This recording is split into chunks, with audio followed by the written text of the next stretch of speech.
Late Night, Iain Lee on Talk Radio.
Dirty cover.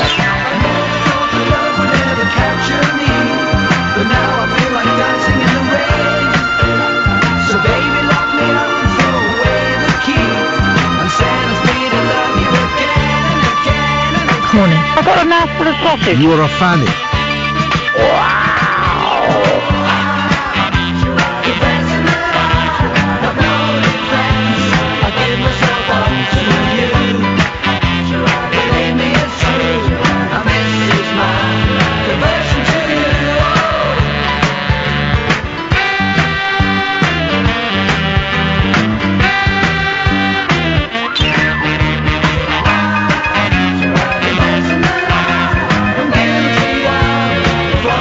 You're not Pilgrim.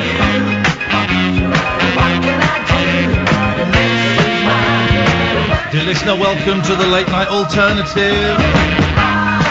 Last show of the week. I'm Iain Lee. Who are you? Catherine Boyle. Oh, very, very, very exciting. You can call us, of course you can, 0344 499 1000. But or you might just want to sit back and relax as we've got live on the phone. It's Robin Askwith. Hey, Robin, how you doing? I'm doing very well, Ian. Sat here perched on the edge of a cliff. God, don't do it, Robin. Don't do it. Metaphorically and literally. Yeah, that was... Now, when we get a guest on, I always like to have a little dig around and see if they've ever done a record. Was that you just singing? Yes, it was. It was written by Ray Cameron and produced by Ray Cameron, who's Michael McIntyre's father. No. Yeah. It was written by him. I was doing Confessions of a Holiday Camp, I think, at the time, and people said, why haven't you done, Eric Hall, the football agent. Monster. Yeah, him. He was. He really said, "Yeah, come on, you've got to make a record, this and the other." And Mike King from the King Brothers was another guy, and I said, "Yeah, well, there's one drawback here. I can't sing." And they said, "No, that doesn't stop anyone." And so they wrote this song, banged me in the studio, and that was it. And I sang it live on the Mark Bolan show, which was sensational. What? Now, I'm aware of the Mark Bolan show. This was this weird kind of... It was pop and rock and roll, but it was also like a kid's tea time show. David Bowie famously was on it, and you did it live. Yeah, I did it live, because they just changed the rule that you couldn't mime. Right. It must be changed again now. So you couldn't mime, which, of course, I thought, oh, no. And I was touring my Confessions live show. So I was in Leeds. I had to go to Granada, which was in Manchester. And I was pooing myself because I thought, oh my God, I can't sing. I've got to sing. Because when you're in a studio, you double track things, you sing along to set tracks. There's all sorts of things you can do. And So I was wetting myself, and also it was Mark Bolan, for heaven's sake, who apparently quite liked me, and it was produced by, do you remember Pussycat Willem, before your time? That's a little bit before my time, Grandad. There was a children's show, and I can't think of her name now. The producer of Mark was the lady that used to operate Pussycat Willem and Fred Owl. Once again, before your time. Anyway, so I went on, and you can see it on YouTube. There I am singing and dancing with girly dancers and stuff, and singing live. Where are you right this thing? So you're on a mountain. Are you in Gozo? Yeah, I'm in Gozo. I was over doing I did my pantomime, and then did some other bits and pieces. I was doing my one-man show all over the place, and then something I did with Stuart Lee, which I can mention in a minute, and then then I thought, I'll just come back here, and then I got locked down. You know, that's the end of it. I was supposed to be in the UK this week. But that's why I contacted you and some other radio people, because usually you only go on the radio when you're plugging something. And I thought, and people like yourself always say, oh, you must come back, it doesn't matter. And you never do, because you've always got to have something to plug. Well, I've got nothing to plug. Beautiful. I'm sat on the cliff here, phoning radio presenters. What is... I've got my friend Catherine here as well, who's doing the show with me. Hey, Robin. It's very nice to meet you. How are you? I'm all right, thank you. Did you see how his tone changed? He did a bit. He's all chirpy with me. Hello, darling. Nice to see you. Well, no, because I don't know her. I know you. You've come into a house that I was staying in and poured coffee all over me. We've shared liquids. He remembers that. We did share. Fluids. Can't do that anymore. That was one of the That was one of the most embarrassing things. I get invited to the house you're staying in, and we're having a chat, and I just poured coffee all over the place. It was everywhere. Awful. That means he likes you, Robin. The table, sofa, me, you. I thought it was something you did to sort of provoke a reaction. Well, I was surprised. It wasn't that bad, but you insisted we both take our trousers off, which I thought was a little excessive. No, well, it was good, and it was good radio. It was good fun. It was good bonding. So what? Now listen, I don't know Gozo, but as someone I used to work with years and years ago, Leo Martin, who works on the 11 o'clock show and stuff, she's over there a lot. But I don't know what Gozo is. Is it an island?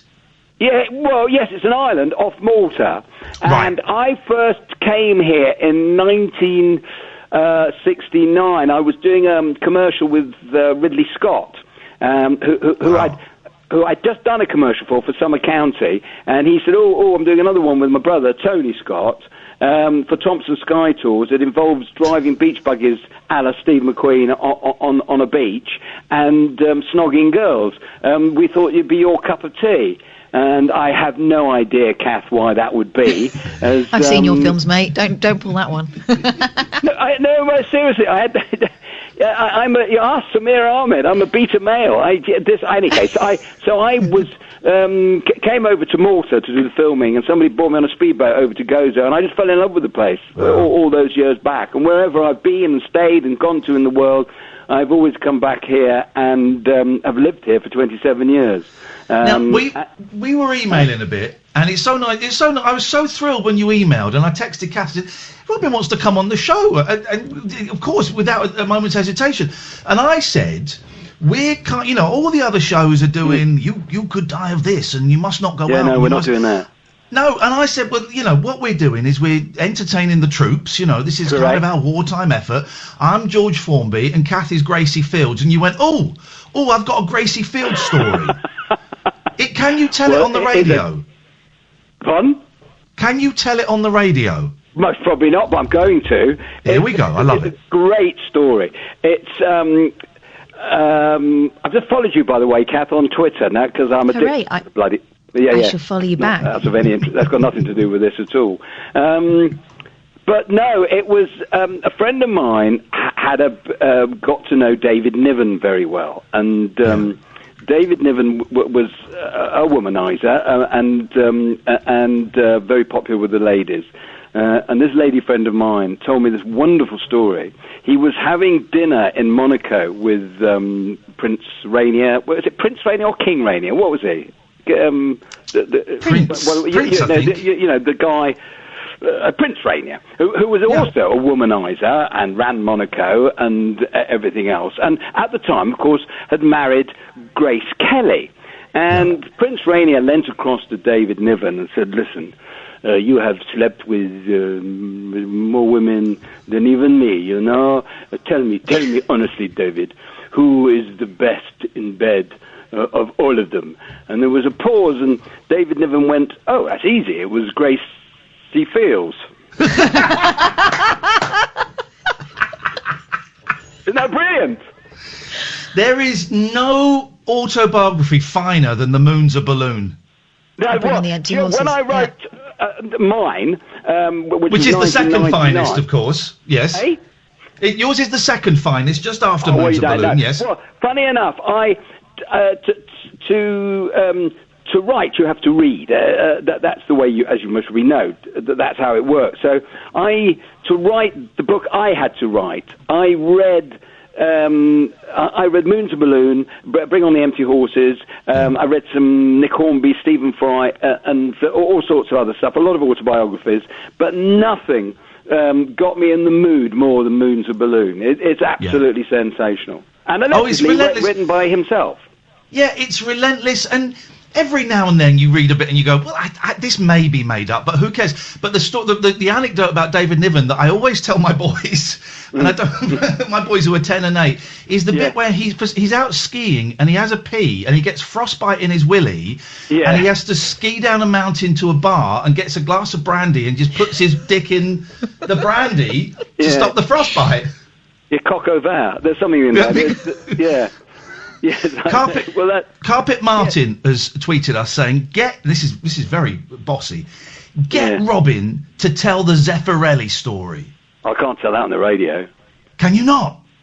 Well, yeah, I can, but he's dead, of course, now, so you can say what you like. And when you write an autobiography, the first thing the lawyers say to you is make a dead list.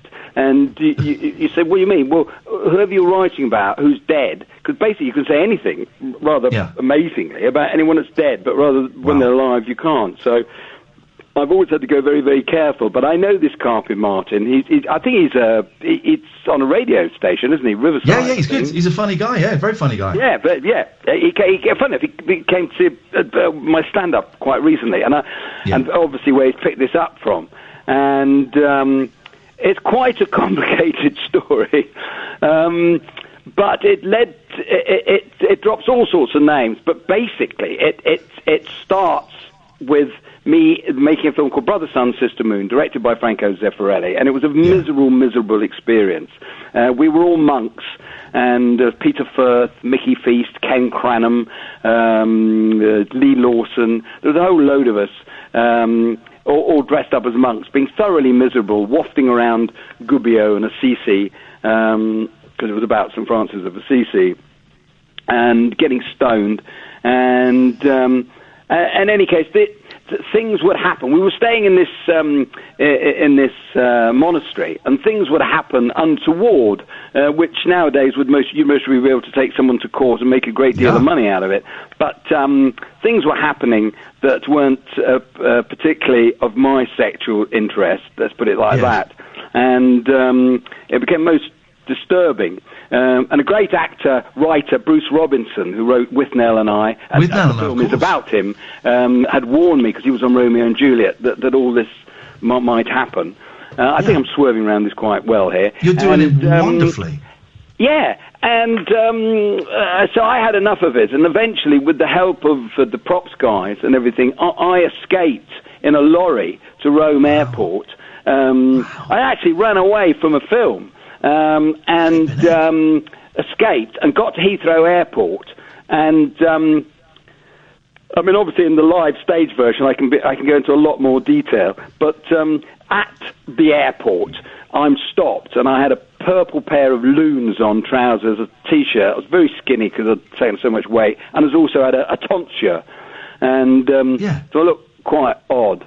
And the customs man said, I just want to go through your stuff here in the case. And I said, yeah, go on. I was just so pleased to be back in England. And so he opened the case, and went through. He said, "What's this then?" And there was a matchbox with some roaches in. And he said, what's this then? I said, "Oh, no." I said, "Well, it's nothing." I said, he said, "It's cannabis resin, sir." I said, "Well, it might have been, but it's not anymore. It's just the ends of a thing." "Oh, all right, sir." I'd come through, and he took me through to another room. And he bent me over the table and put a rubber glove on and did a bit more exploring. And I turned around and said, "It's a funny thing, life." I said, "But I've just been avoiding this for the last 3 months." And that gives you the rough tone of the story, but that gets to the punchline. But there's a little bit more, which is a few days later, I get a call from a strange call, unintelligible Italian accent. Hello, Robin Askwith. I said, "Yes, who?" Can't say that, Sam! Don't! You can't drop an F-bomb! Oh, no, F. Oh, right, yeah, F off. F off. You can't. Thank you very much indeed. Thank you, Sam. Thank you. Apologies to the people watching on YouTube. Go on. Oh, I see. Of course, I forgot about that. No. We're on the radio! Oh, of course. Yeah, but they're watching on YouTube. It's too complicated. Listen, I'm poised on the end of a cliff. It's too complicated for me to understand any of it. Come on, I was doing so well. I apologise for that. That will not happen again. Right, don't worry. We got it. I told you this story would end in tears. Anyways, but that's how I met, very fortunately, Pier Paolo Pasolini. Because it was Pier Paolo Pasolini who hated Zeffirelli and rather liked the fact that I'd run away from him. And that's how I became to be in Canterbury Tales.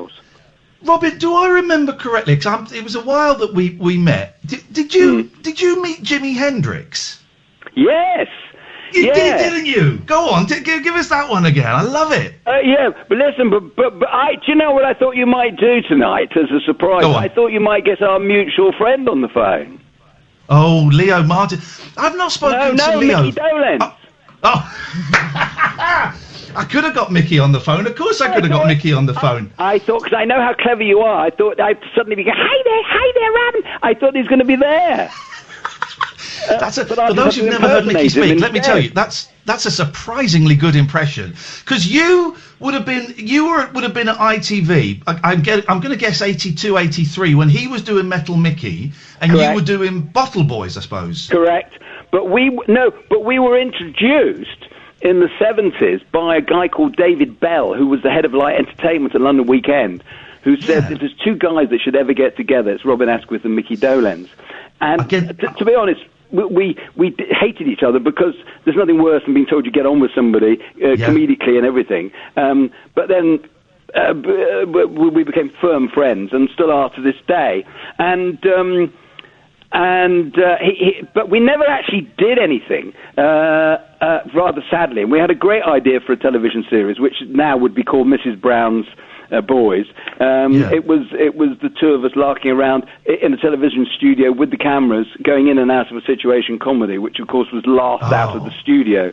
That was our idea, and it was turned down. But you're right. Then a few years later, he was doing Metal Mickey at the same time I was doing Bottle Boys. You two working, because here's one of the things about. Indulge me, dear listener, on a slightly geeky monkeys chat. He's got a brilliant voice, but people forget he's a great actor as well. He's a really funny actor. I know. Hi there. He's terrific. No, he's terrific all round, and he just had enough of everything. Well, you know all this, but for the people listening, he'd had enough of everything. And the monkeys were sort of sinking a little bit, and there was a lot of, and he didn't know what to do. So he came to England, and he married a lovely lady called Trina. Had 3 daughters, and through that whole era, that sort of 10 years, he and I were pretty inseparable. Wow. And he became very English. He took up polo, he bought a hall, he had a tennis court and a sports pavilion, which was called the Askwith Pavilion, where we put all our, squash things and tennis rackets, and he became like the lord of the manor. Yeah.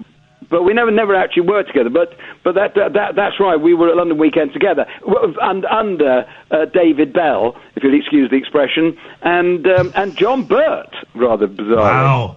That building's gone now. They've turning that building into flats or a hotel or something. I know. It's terrible. I know. So Jimi Hendrix. Yeah. Because I know Kath wants to hear about Jimmy. Of course I do. Tell me. Don't sound sarcastic. I'm not being sarcastic. No, well, I feel like Kath has nodded off. No. I'm mesmerised. Again, you're sounding sarcastic. I'm northern. This is how I sound. Oh, I apologise. Well, I'm northern. I'm from Southport. Are you? My gran used to live in Southport. Who did? My grandma. Do you know her? No, you wouldn't. No, my grandmother used to live in Southport. She lived in Dunkirk Banks. Road. Oh, there we go. You're not related, wouldn't this be something? No, my grandma was from Salford, and she went out there as a pensioner. Right, okay. As many do. Okay. Tell us the bloody Hendrix story, Askwith. Oh, yeah, Hendrix. No, so I was making a film in Hollywood. It was called Hans Brinker and the Silver Skates. I played Hans Brinker, the main part, and I was about 19, and John Gregson was my father, Eleanor Parker was my mother. Fantastic cast. Richard Basehart played this doctor. He was fantastic to work with. 19 to work with all these people was amazing. But a whole section of it was shot in Studio Hamburg. And I think we were in Studio Hamburg for about 16 weeks. It was a huge shoot.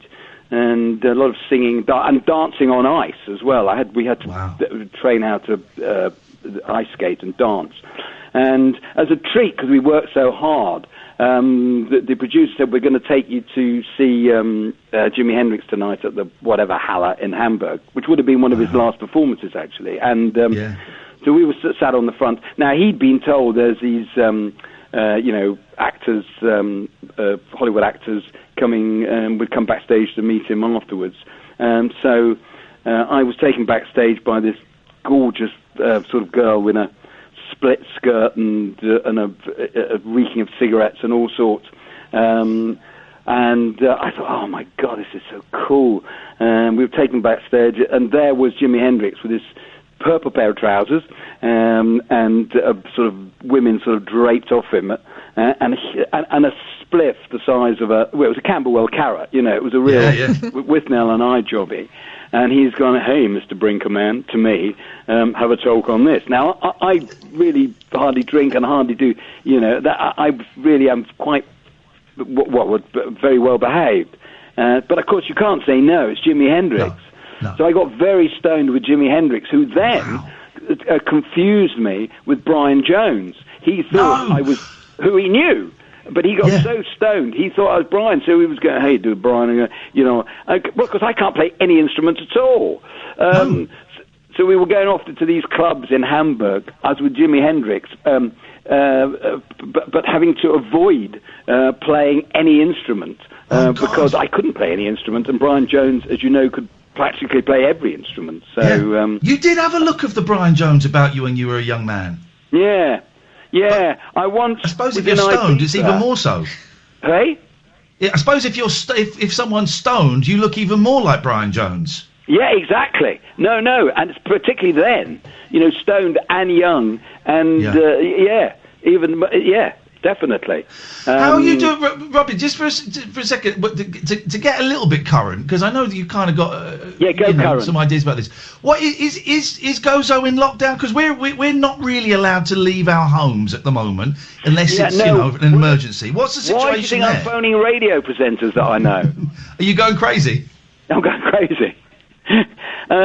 No, we are in lockdown, and we're at tiny little island, and as yet have no cases at all. So, because the only way you can get onto this island is by a little ferry, and we're not letting anyone on, and not letting anyone off. Brilliant. And so I waved goodbye to Tracy, who introduced me to you via the Twitter account, which she started ran in those days. And that's how I got to know you, Ian. And she left. It was like the last scene of Casablanca. She's gone. One of the last planes out of here, and I'm stuck here. But to be fair, there's been no. There's cases in Malta, about 300, but no deaths, and on Gozo none at all. But we are locked down. But you were telling me that you trained for this as a kid. Were you in an iron lung? Yeah, well, I am no stranger to pandemics.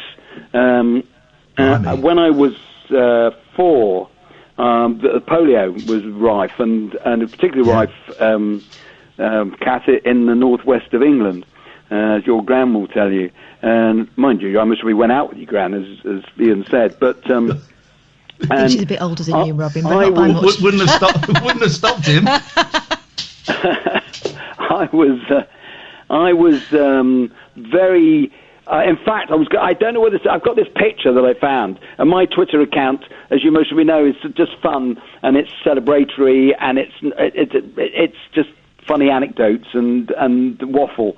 But I found this picture today, actually, of me and my friend David sitting at Rotten Row in Southport by the pond, and we both swam in that pond. 3 weeks later, he was dead, and I was in an iron lung and I was in hospital for 9 months and came out in a wheelchair and was told I would never ever walk again, and so get over it. You wonder at the time how careful people were. They obviously weren't. They didn't know how it was being caught. And it was rife. And if you're stupid enough to Google iron lungs, you'll see pictures of rows and rows of people. We look like chickens with their heads poked out. Oh, it's an incredible sight. In other words, to answer your question, yes, I'm quite well prepared for self-isolation, having been shoved in a room for 9 months. And what are you doing apart from harassing radio hosts? Yeah.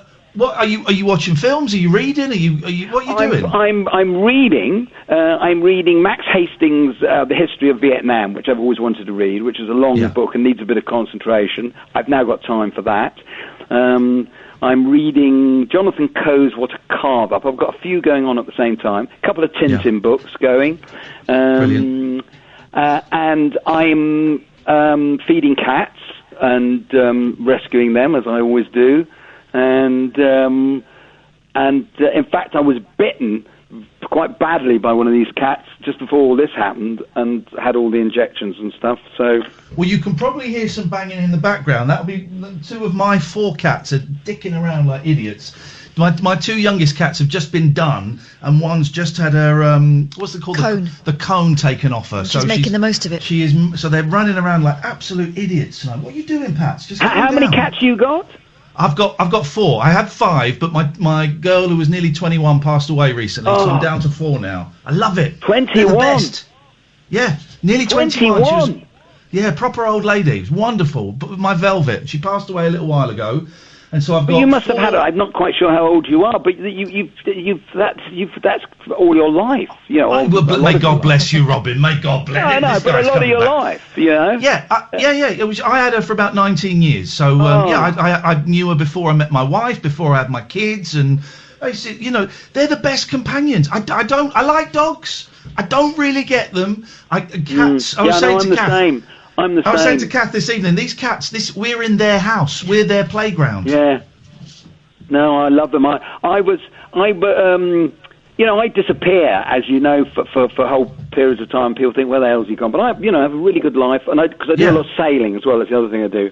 But I remember I was rescuing this cat under a particularly oily lorry. It ran under this lorry near the harbour here, and Robson Green was filming something here. And I don't know Robson Green, and I chased this cat and to try and because it had a bad eye and it needed catching and taking to the vet and sorting out. So I got underneath this truck, this lorry, and got covered in oil, and the vet and these terrible noises. I was scratched, and I've come out of this of underneath this lorry with a screaming cat covered in oil, and I was covered in oil, and Robson Green looked up and said, I can't impersonate his voice, he said, I always wondered what happened to Robin Askwith. And I thought that's just great, it was, I wish Twitter or something was around then, because I would have gotten to take a picture. And, what was the thing you're doing with Stuart Lee? I love Stuart Lee, and the 2 of you working together seems an odd one. Yeah, a lot of people say that, and Stuart being Stuart, he likes to be seen with me more and more because he knows it causes controversy. He loves it. It's great. We had lunch the other day and waffling on and chatting away about this, that, and the other. And he's got this theory. He said, you know why you are a legend?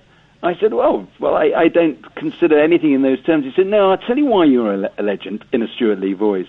He said, because to be a legend, you have to be famous, but you have to get through being a has-been.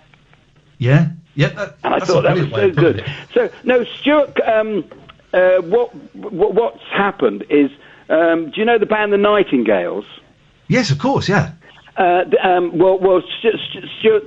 I won't call him Stu because because it's Stuart, but he calls himself Stu, but it's Stuart, and he's very friendly with Robert Lloyd, and he's making a film. He found the Nicholas Monroe King Kong sculpture, the statue that was plonked in the middle of Birmingham. I think it was in the 70s when they were donating statues and pieces of works of art to cities, and they could keep them for 6 months to see how they sat, and then the city could buy them or chuck them away. And Birmingham chose to chuck away this King Kong statue, and Stuart found this statue in some dump or somewhere. He found it lying by a river or something. And he thought this was a huge sort of allegorical tale of Birmingham and Robert Lloyd. You know, Birmingham was famous for having iconic figures and throwing them out. So he's made this film called King Rocker about Robert Lloyd. And I have had some involvement with Robert Lloyd. Oh, brilliant. Naked involvement with Robert Lloyd, of course. Which fascinated Stuart. And we've done some filming, and I'm told it's quite funny. So that's just googling Robert Lloyd nude. Doesn't Robin sound young? Yeah, really he's got. I'm normally very good, Robin, at guessing people's ages from their voices. I would never guess that you're over 70. Yeah, well, I'm not over 70. That's why. No, I'm teasing. No, you sound like a 34-year-old. Oh, thank you very much. I feel like a 34-year-old, actually. Good. I got most disturbed when my age group is referred to locally as the elderly. I just don't see it. You know, we're trying to protect the elderly, and I'm going, yeah, as I go and take food parcels to my neighbours around here, which I do. You know, I go, is anything you need? Tell Robin about what your dad said. Yeah, my dad's 65, and he said, I was thinking, I really must do something for the older chaps around here, and he said, and I thought through the neighbours, and I realised I was the older chap. But Robin, I love you. I love you so much. Thank you so much for getting in touch. When this madness is over, and it will end, we will come out the other side. Let's come over, come in the studio. Let's all go out for a meal or something. Oh, that would be great. That would be great. That would be my treat. I want to look in Kath's eyes to see if she's nodded off or she's genuinely quite interested in my waffle. Robin, I'm very interested, Robin. You're such a lovely man, and you're so kind. And thank you so much for sending that email. I was absolutely thrilled, and I look forward to seeing you again, mate. Blast. I love talking to you both. It's been brilliant. Thank you. Thanks, Robin. We should probably take a break. We've missed 2. This is the Late Night Alternative on Talk Radio. Late Night, Iain Lee on Talk Radio. Robin Askwith has cheered me right up. What a lovely, lovely man. If there are any other celebrities out there listening, you're very, very welcome to come on. Do you remember that time Tony Robinson just phoned us up out of nowhere? Yes, I do. I love that. You're very welcome. And I know I'm aware, whenever we have a guest on that we like, which is nearly all of them, we always say, oh, you can come on anytime you want. Yeah. And I'm now aware that actually they probably get told that a lot, and it's not meant. But we genuinely mean it. Exactly. You can come on anytime you want. Normally when they come into the office and I see them out afterwards, I'll say, honestly, it's not showbiz bullshine. When we say you're welcome back anytime, seriously, if you're just like passing by, if you're bored or whatever, just give us a shout. And I like the fact that he thought he's bored. He's stuck on an island. His partner's over here. I think it's something to do with the NHS, I think. And he thought he'd take a punt and see if that offer was genuine totally is. Or not. Oh, lovely, lovely man. And he really enjoyed that. This is what the show is about, dear listener. It is about dicking around. It's about having a laugh. It is about forgetting all of the nonsense. And what better way to forget all of the nonsense, Catherine, than to speak to Andre? Hi, Kath. Yeah. Oh. Hi. Well, yes. Why, yes. Very economical, but there you go. Hi, Ian. Ian? I'm all right. Yes? Everyone's flipping ignoring me. Everyone is ignoring me. I walk in, changing the side of the roads, standing away from me, asking me to do shopping. It's a flipping joke. It's a flipping joke. What's happening? I said, I'm just going shopping. Ian, yeah? Hello? I said, guess a bite of milk. I said, yeah, all right. And then someone said, can I go to the chemist? Went to the chemist. Come back. And I said, what are you doing? I said, I'm doing the gardening. Oh, can you do mine as well? How long have you lived there? It's a flipping joke. Have you seen much of Frank Patterson recently? No, I've not seen him for years. Nah, I can't even, I might as well talk to myself here. I count on people like Frank to help you out with the amp. Yeah. I Hello? was wondering if you could help me track down a few people. Anyone there? Oh, yes, I do. Hello? I'm here. Who's that? It's Alan. One name that always comes to mind. Alan. Hi, Alan. Who's that? Oh, you're the first person who said that to me all week. Yeah. You're the first person to speak to me. Yeah. Okay, Alan, it's Andre. All right. Yeah, you? Not bad. Yeah.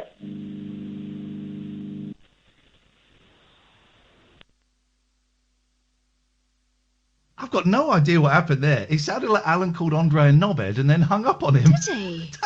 Knobhead. Yeah, surely not. Not bad, wasn't it? I don't know. I thought he called him a knobhead. I don't know what that was about. Oh, Barry from Watford. Hello there. Hang on a minute. Hang on a minute. Barry. Hang on. Hello, mate. Hang on. Keep your spirits up. Special theme tune. It's time, everyone. Coming. Keep your spirits up. Special.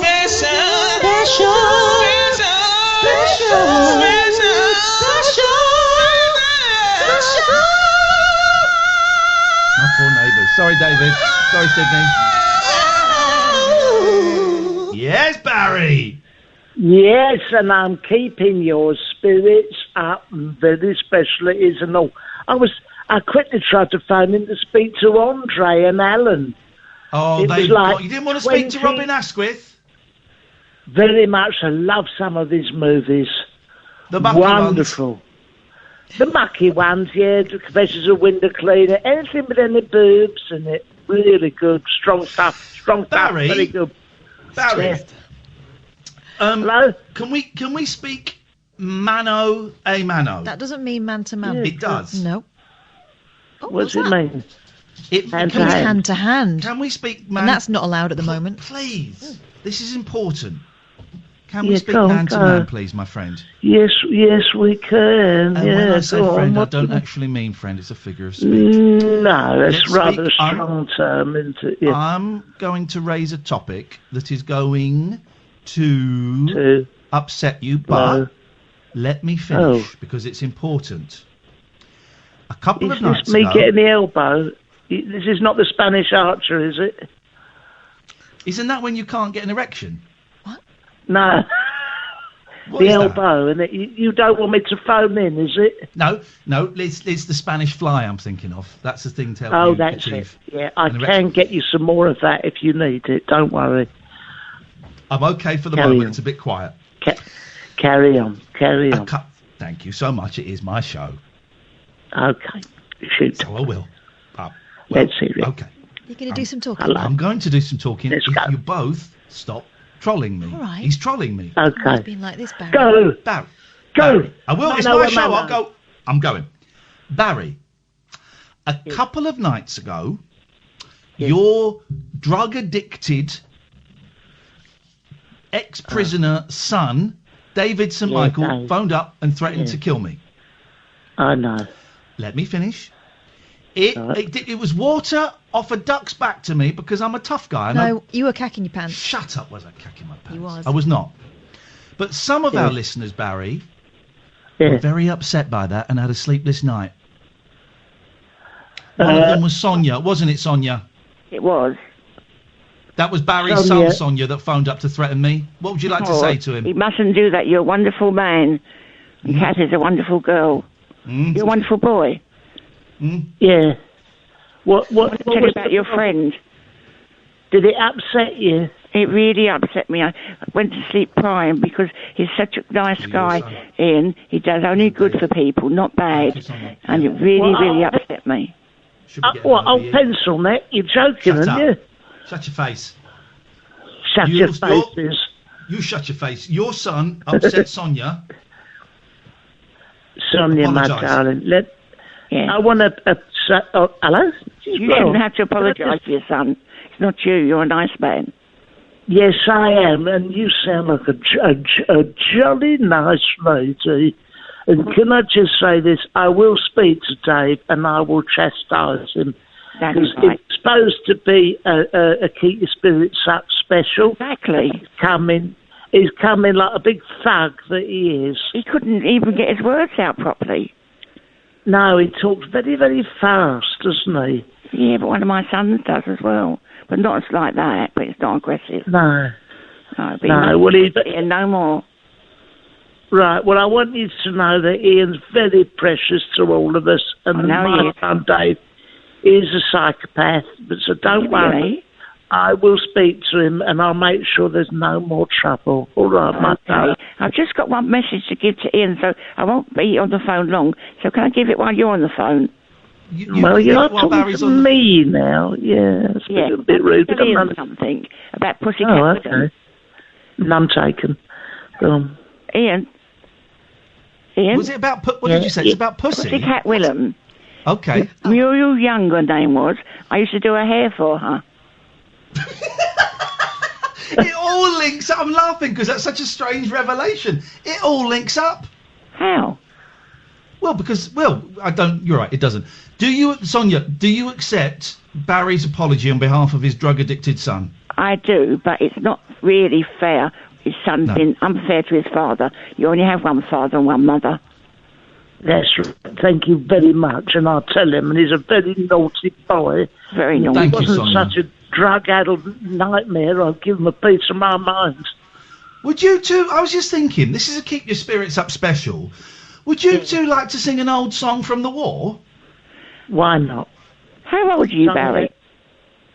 Oh, I'm 82 years old. I will be Christmas 82. Oh, my darling. Do you remember that lovely one? Hitler, Hitler, what a rag. Hitler, Barry. He was an old bag. Oh, I'll tell you what, I've got more words. I'm Jewish, so you can imagine I had people die in the camps. My grandparents. Well, thank you. This was supposed to be a Keep Your Spirits Up special. Yeah. I'm sorry. Brought us down a bit. I'm sorry, yeah. I'm sorry. That's all right. That's all right. Sonia, do you want to... Sonia, do you know any songs from the war? Yeah, We'll Meet Again. Do you want to sing that with Barry? Go on, then. Okay. 2, 3, 4. We'll meet again. Don't know where. Don't know when. But I know it's again. Sunny day. La la la la. We'll meet again. Keep smiling through, just like you used to do. No, always do, till the time chase the black cloud away. We're two old cops, but the thing is, I feel half my age. My You grandchildren. feel half your age. I don't feel old. I feel young. No. And I'm Neither do I. And I'm told that I look young for my age. I've got blonde hair at high, like Barbara Windsor. Oh, lovely. Yeah. And I had a wonderful marriage as well. Oh, that's lovely. Well, I did until we got stuck together in quarantine like this. What? Me and Margaret used to have a lovely marriage, but now We're stuck together all day, getting on each other's nerves. Where is she? Hold on, she's... Where are you, Margaret? Oh, no, she's sat in the corner snarling. We're lucky to have her. My husband was an angel, most wonderful, wonderful man. My first boyfriend when I was 17. Oh, lovely. Yeah. Oh, how lovely. Is he no longer with us all? No, he passed away with MRSA, age 60. 20 years God, old. I'm sorry. No, it's all these worse things that happen. But you keep happy together, because I'm very, very fortunate. In my family, I'm the oldest living person. No one's reached more than 60. My mother was 40, my father was 60. My 3 brothers were under 70. Oh, blimey. Well, So Sonia, I'm lucky and to be also, alive. you're still alive. You're still going strong. There ain't no I getting know rid that of you, you'll let me help. tell you. And also, you're part of the extended family of this show as well. And a lot of people have a lot of affection, Sonia. It's always nice to hear you, my love. You take care. Yeah, of course it is. Lovely, my darling. Lovely. I'm the granddad, and you're the grandmother of this. Great grandmother. Anyway, sorry. Great grandmother. You're the great grandmother of this show. Okay, Thank you, darling. Sonia. Nice to God talk to bless. you, my love. Good night, bless Sonia. you Take all. care, Lovely Sonia. lady. Bye-bye.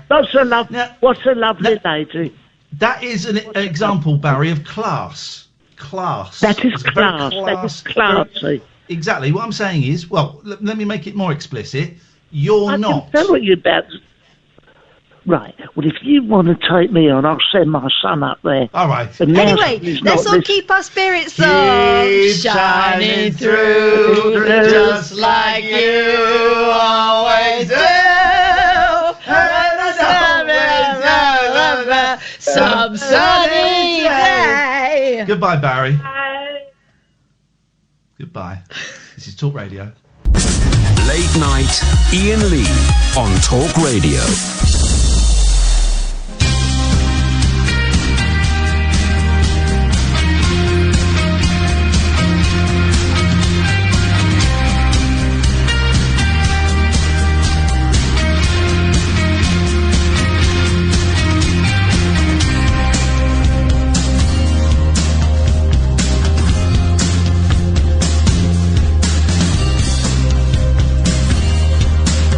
You there, Iain?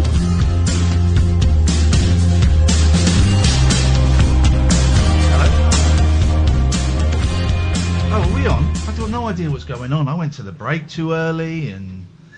Oh, man. Kath's gone off making a coffee. I'm there tweeting Robin Askwith. So I messed up the ads then, Sam. I'm sorry. I'm not really with it today. I'm so tired today.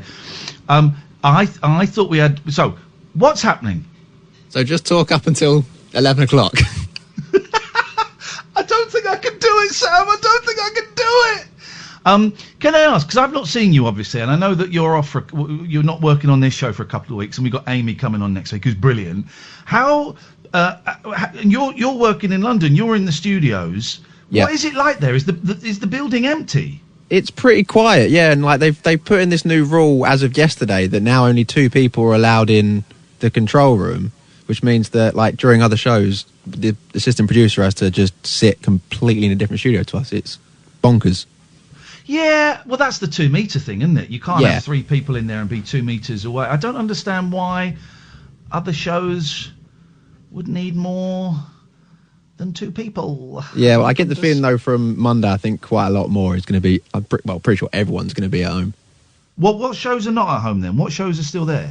Currently, it's Mike Graham, whoever's doing afternoon, and Dan are all here. Ay.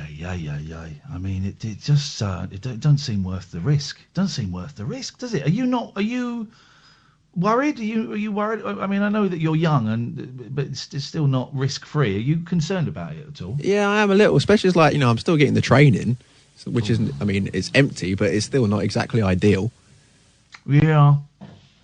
We didn't go to the news then, Kath, so you going off and making a coffee was only helping us.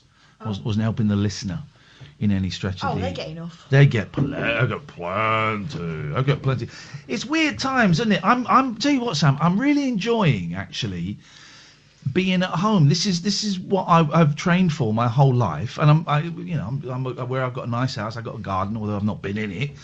Today I've really felt lousy. I've not got the lurgy, but I've been just exhausted, and I'm waking up about 8 o'clock in the morning, and I'm up, and I just can't. But part of me just wants to have it and get it out the way, and just keep my fingers crossed that I don't get it too badly. Then I've had it, and then I can go back and go out and be a helpful member of society. I don't know. What do you reckon, Boyle?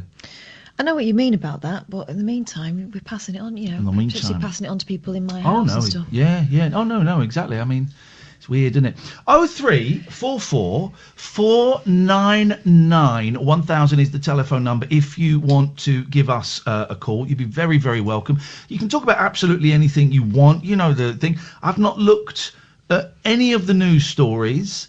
I've not got anything planned for tonight's show. So if you want to phone up and just stick around, you're very welcome to. Here we go. Mistress Francine has tweeted us. Oh, thank goodness. I was wondering where she was. Kath and Iain, thank you. It's so refreshing to hear something alternative and fun. I'm assuming doesn't mean that normally our show is quite boring. May I ask for a shout out to the sex workers? Now, I'm assuming this phrase is deliberate. May I ask for a shout out to the sex workers whose work has dried up? Oh my God. I mean, it's unfortunate. We are a forgotten minority with mouths to feed and mortgages to pay. Kath, love your laugh, says Mistress Francine. Thank you. You are rather hot. Thanks, Mistress. May I make a suggestion? Yes. Webcams, innit? You are. Let's oh gosh. Okay. Gosh. There's pictures and everything. I get it. There's all these little because if you've got a job, you're going to get 80% of your money, up to $2,500 a month. Great. They've now made things for self-employed people. Great. Me and you really, really lucky because we're working. Brilliant. Mm-hmm. Certainly till the end of June.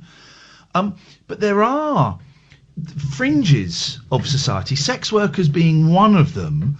But there'll be other fringes of societies that there's no real category for. Maybe they fall, in the cracks of legality, between the cracks of legality. Maybe they're so small that to the outside world they're almost insignificant, but to the person who's doing it, it's their life. So there will be groups that there's no protection for and are kind of forgotten. As we know, some of our callers, I'm sure would frown on sex workers as much as they frown on actors. Well, choose another career. But it's get a proper, quote unquote, proper job. Get a proper job. Get a proper job. So it's it's all so big that it's got to be concerning for people on the fringes. So, Mistress. We wish you the very best of luck, and we will pass your details on to Barry from Watford. How's about that? 0344 499 1000. This is the Late Night Alternative, weeknights from 10 with Iain and Kath on Talk Radio. Late Night, Iain Lee on Talk Radio.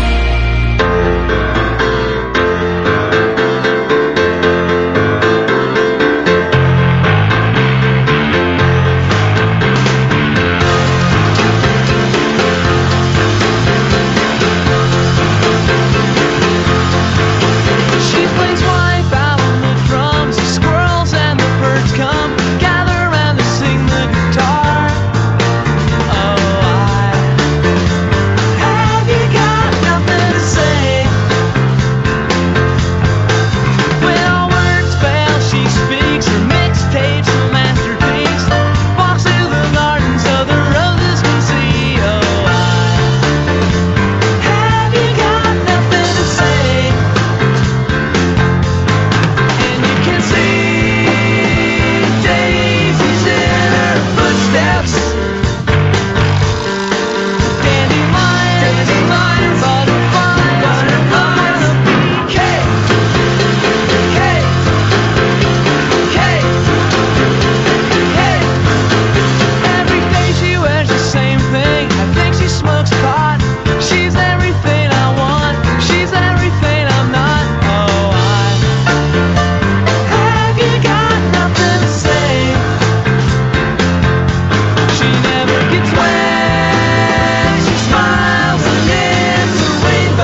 that, you dick.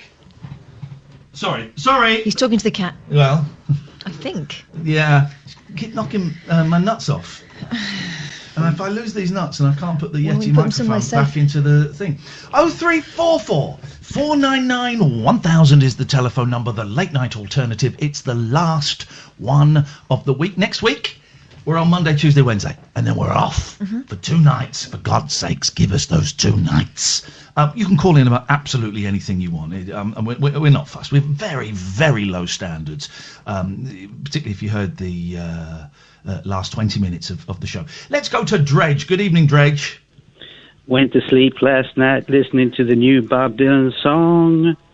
Woke up this morning and the flaming thing was still on. Have you heard this, Catherine? Bob Dylan has dropped an, in inverted commas, new song, 17 minutes long. Yeah, about the topical subject, which is... the assassination of Jonathan Fitzgerald King. Now, you've listened to the whole thing, Dredge. Has he sorted it? Well, I've only listened to the first 4 minutes myself. Me too. It wasn't... It's obviously quite old because he's singing in it. Uh-huh. What, properly? Well, Ish. after fashion. I've written some more of this parody. Which I will continue if that's okay, just for a few more lines. Wow. Can I just say to the other callers, Dredge is asking for permission before doing his material. It's manners.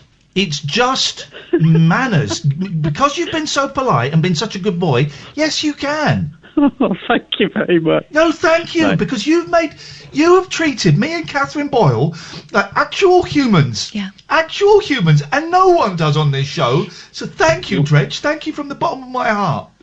You're welling up, man. I am welling up, man. It's very moving. Everyone treats us like... no one ever thinks of us. Thank you, John. You have made my night.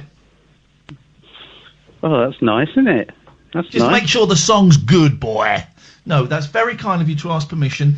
Away you go, sir. Okay. The words are reasonably good, but there's not much of a tune. When I was listening, I thought, I hope to God the end is coming soon. Soon.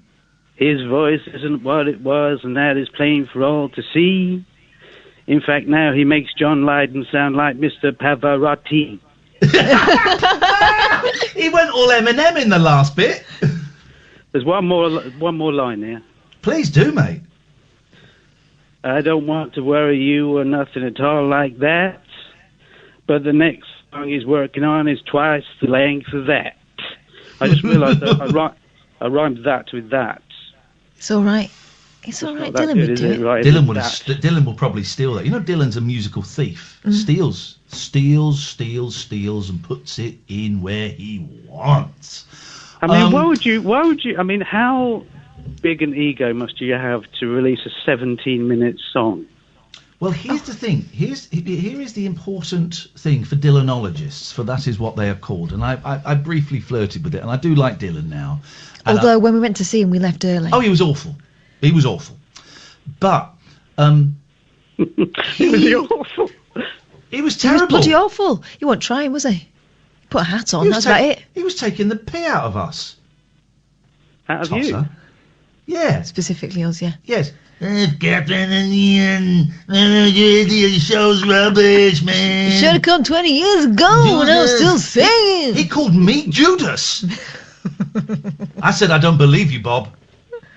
Actually, by the way, I was expecting a big laugh. There was one point he did something. Yeah. What did he do? And I shouted out Judas. Yeah. And no one said anything. Because we were surrounded by kids. No, I went, Judas! No one said anything, Drake. That should have got a big laugh. I think it's Bob Dylan. He's got to be the person that's had most books written about him. He's got to be, hasn't he?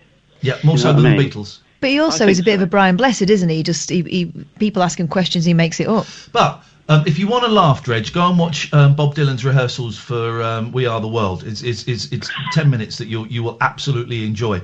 But here's the point for Dylanologists is he has not written a song in 8 years. He's certainly not released an original song in 8 years. So for this to be released is a huge thing for Dylan fans. The fact that it's 17 minutes long is great. They'll lap it up. It would have been great if he'd have gone, I've been in isolation for 2 weeks and I wrote this song. And, if, be like, wow. But it's not. It's quite an old... It's old. I mean, it's in the last probably 8 years. And it's good that it exists, but it wasn't... I didn't really... Well, let's hang on. Let's have a little... You've asked for it, Dredge. Can you play the end? Because I haven't got to the end. You want to read the back page? So cheating. tempted. I want to know what happens at the end. So tempted to play the whole bloody thing. No. All right, hang on a second. Here we go. Let's get to kind of like the last 6 minutes. Murder most foul. I'm not going to play all of it. Here we go. Hang on. Where's Bob gone? Birdman of Alcatraz. Play Buster Keaton. I mean, the backing is absolutely beautiful. Beautiful. Yes, but the singing is basically brown noise, isn't play it? the numbers, play the odds. Play Cry Me a River for the Lord of the Gods. I think we pretty much heard it. One other thing before I go. You were talking about celebrities that you've asked back on. Yeah. Danny Baker had Emo Phillips on once, and he went through his usual spiel at the end of, you can come back whenever you like. He didn't really mean it, but Emo Phillips came back the next day, and they didn't let him on. No! Yeah. No, So that's terrible. They don't always mean it when they say it, you know what I mean? Well, we do. I wouldn't mean it with Emo Phillips. I would. I like Emo Phillips. Dredge, thank you very much indeed, my friend. 0344 499 1000. Let's go to Naughty Nick. Good evening, Naughty Nick. There's a chance to make it. We're saving our own lives. It's true, we make a better day. Just you and me. He's good. He's got it. He's got the Dylan We Are the World line down pat. Hi there, Ian. Hey, Nick. Hi there, Kath. Hello, Nick. Hello. I would like to sing a song, if that's okay. Not a Dylan song, but I'm eternally disappointed that Andre didn't sing a bad rendition of an Ian Jury song. So I would like to sing a bad rendition of an Ian Jury song, if that's okay, please. Why the hell not? Go on. Who cares anymore? Do what you want. Here we go.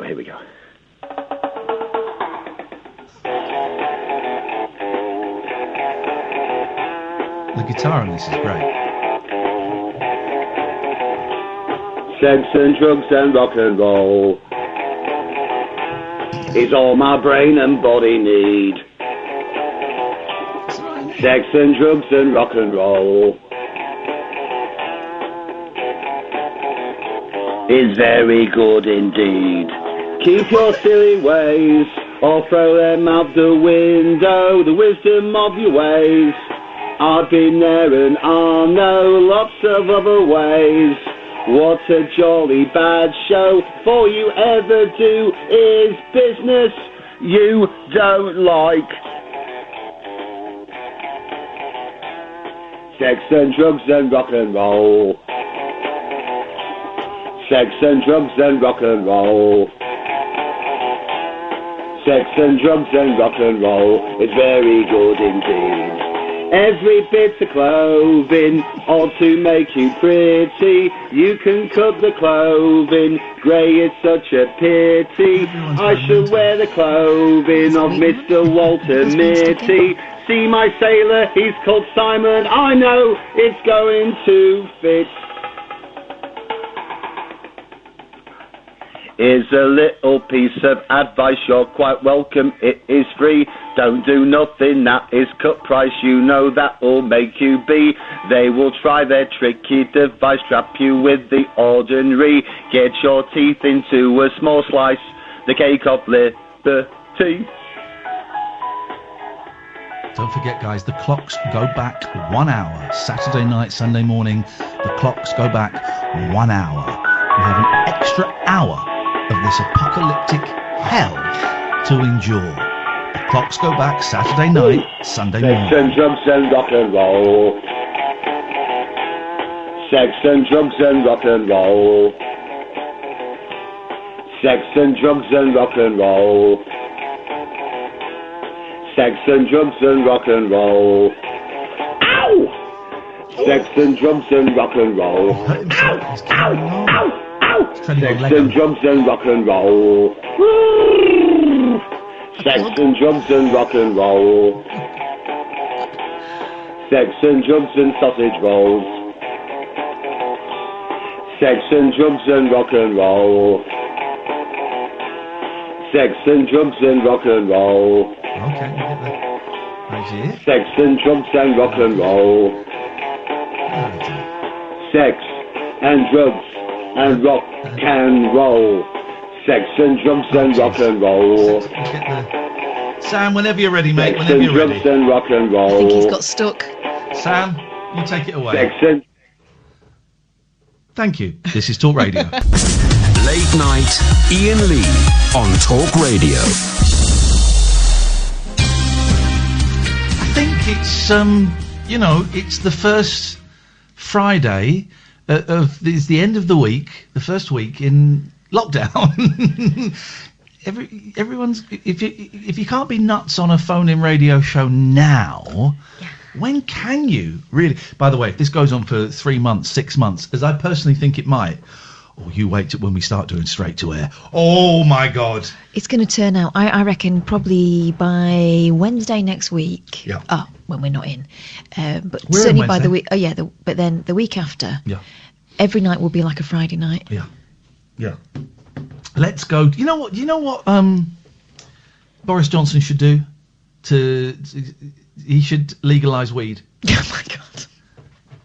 He wants to keep everyone at home. Legalise weed, and Rishi Sunak should come out and say, right, we're going to give everybody 80% of the weed they would normally buy for free. We're paying for it, and if you wouldn't normally buy weed, we will work out a national average, and we will send you that each week. But then people will be panic buying like Cheetos and what's-its and stuff. Yeah, I suppose it could get tricky. But that's what you say, do you know what? While this is going on, you guys must be so miserable at home. Get stoned. It's not going to be legal, right? But we ain't going to do nothing about it. I'm locked in my house. And we can't obviously encourage you buying it, but I'm told if you phone this number and ask for Big Dave, he's holding. Let's go to Arlene. Good evening, Arlene.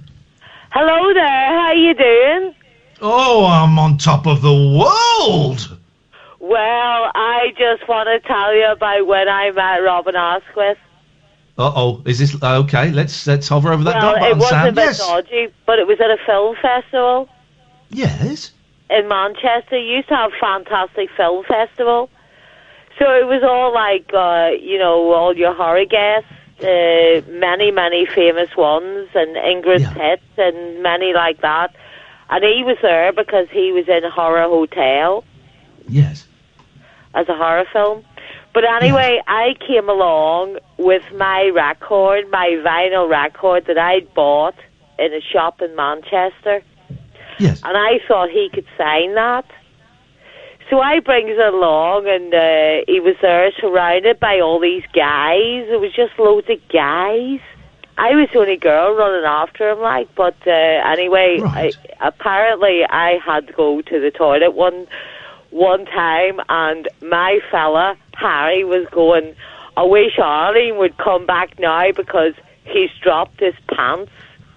He showed his ass to all these guys, and I managed Your to boyfriend showed his ass to Robin Askwith. He did. He dropped his pants at the festival. Your boyfriend? No, Robin Askwith. What, he dropped his pants at a film festival? He dropped Put the ass into Askwith. And you missed it. Harry was going, I wish you'd come back now, but I think I managed to see it, but it was quite a bit drunk, but there you go. But I think I managed to see it. But honestly, he was like, and I brought this record to him, and it was Confessions of a Pop Performer, the vinyl. Yeah. And he said to me, I can't believe seeing this. Where did you buy it from? And I don't know if anybody in Manchester will remember, but there was a wee shop on Bridge Street, and it was called Hang 'em and Bang 'em. Hang 'em and Bang 'em. Hang 'em and Bang 'em. And he couldn't believe, he was just laughing for about 20 minutes. He couldn't believe it. And maybe if you've been tweeting him, he might hear this. Well, why don't you tweet him about hang 'em and bang 'em? I can't. I have no You've been kicked computer off Twitter. access. I am one of them antique people that don't deal with any of You're that. one of those people that the police have enforced no electronic communication devices in the house.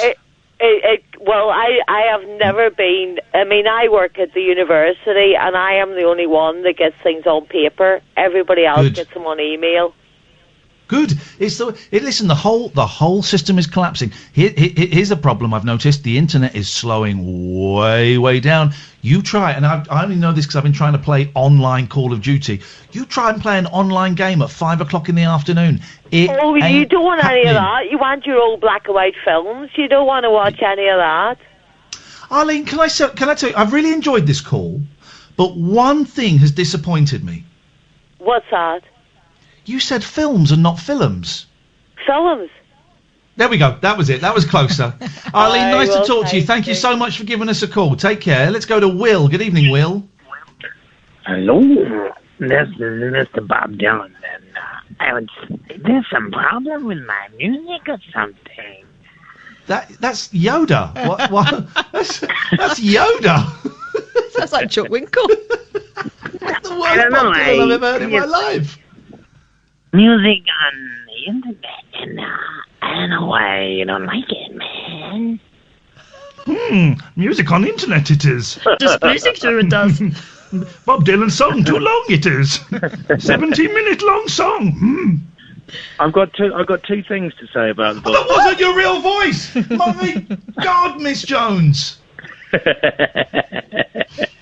No, it's Sid Jones.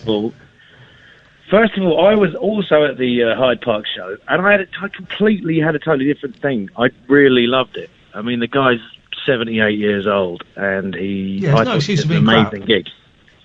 I mean, I really enjoyed it. What was there to enjoy? What was there to... Listen, I knew what to expect. Totally knew what to expect, and I knew I wouldn't like it, but I've only recently, in the last 2 or 3 years, got into Dylan. And he was one of those people who, I know that if he died before I'd had the chance to see him, I would have regretted it. So I can now say, oh yeah, I saw Dylan. But it was awful. It was awful. I mean, his voice is not there. I knew he was going to be doing wildly different versions of the songs because that's what he does. But I think it's a con. I thought it was lackluster. I just thought it was, when you paid, I mean, those tickets are like 150 quid a pop. And I know this is what Dylan does, and I know you could argue that when he went electric in 66 or whatever it was, he was doing the same thing then, and he's always had a blatant disregard for his audience. But it was just lousy, I thought. Why did you enjoy it? I mean, I've seen him a few times over the years, and, like, loads of times, actually, over the last Earl's years. Court, 1987. I'll actually, well, not that one. I actually, like, having seen him a few times, you saw one of the better times I'd seen him. That was one of the better ones. Yeah. Flipping heck, man. And just to be, in the presence of someone who's, written such amazing songs over the years. And he was doing much better versions of his more well-known songs. I've seen him play where you don't, like, most people wouldn't know a single song, and also the versions of those obscure songs are unrecognisable, where at least that show that you saw, he was actually doing songs that people knew. Well, the people the audience desperately trying to nudge him to the actual melody of Like a Rolling Stone. I mean, it was, and he was fighting. However many people were there, 150,000 people. He was fighting them all. They were really trying to push him to the melody, and he's like, no. That's what he's always done. He's always fought expectations. And I respect that. I respect that. 78 years old, he's doing his thing. The second thing I would say about that song, the new song, I listened to it a couple of times today, believe it or not, all the way through. Well, what else am I doing? I'm sat in my house in quarantine, So yeah, the other thing I would say, I've kind of been thinking about it, musing on that song. So JFK was shot the same year that Dylan's breakthrough record, Freewheeling Bob Dylan, came out, 1963. That record came out about 4 months before JFK was shot. So when that happened, he was at the beginning of his whole career. It was like the start of his thing. Yeah. And I've just got this weird, like when you listen to it, it's like a kind of, it starts with the whole JFK thing, but then it kind of moves on through his life, and he talks about these moments and these experiences in his life. And it's, I don't know, it's almost like, I don't want to say it because, you know, I love Dylan so much, but it's almost like a goodbye. It's like. Do you think this is Bob Dylan's? What was that David Bowie record, Black Star or something? Exactly, or like the Hurt I'm record, dying. Johnny Cash. Yeah, it's almost like 1963. That's when it started. JFK. That's when it all started. And the fact that it's been recorded for a while, he might have had it in the bank, ready to put out. You know, I hope I'm wrong. I really do. I love Dylan. He's a massive influence on my stuff and what I do. But then why can't you do a decent impression of him? That was the worst. That was the worst Bob Dylan impression I ever heard in my life, man. Hey, don't think it was that bad. I'm trying my best. Chris Tarrant. Impression. And your final answer. You want to phone a friend. You don't understand, man. The thing is, I'm doing like a... Will, I appreciate your critique. Thank you. And I like, listen, thank you, mate. I appreciate it. 0344 499 1000. I like Dylan. I like the fact he exists. I like the idea of Dylan. Yeah, and I like the fact he confounds people. But also within that, I'm allowed to say that I did not enjoy that show, because that's part of the Dylan myth, is being able to... What's the cat doing? She's having a bath now, but she was chasing her tail earlier and sticking her claws in. That's part of the Dylan myth, is people saying... I didn't like it. I didn't like it, and I'm glad this song's come out. And I will listen to it. I really like the backing of the song. I really like the backing. I think it's stunning.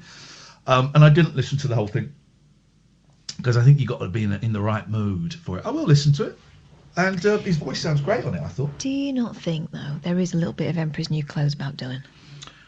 Yeah, I do think there's. People don't dare say they don't get it. Well, you say it, and I've said it. Well, I get some of it. Yeah. Some of it I think he's taking the mick. Which I appreciate. I think some of it is better. I don't know. Where did I read the thing that Paul Simon is the poet that everyone thinks Bob Dylan is, which is a great line. I don't know. Let's have an advert for another show. This is Talk Radio. Late night, Iain Lee on Talk Radio.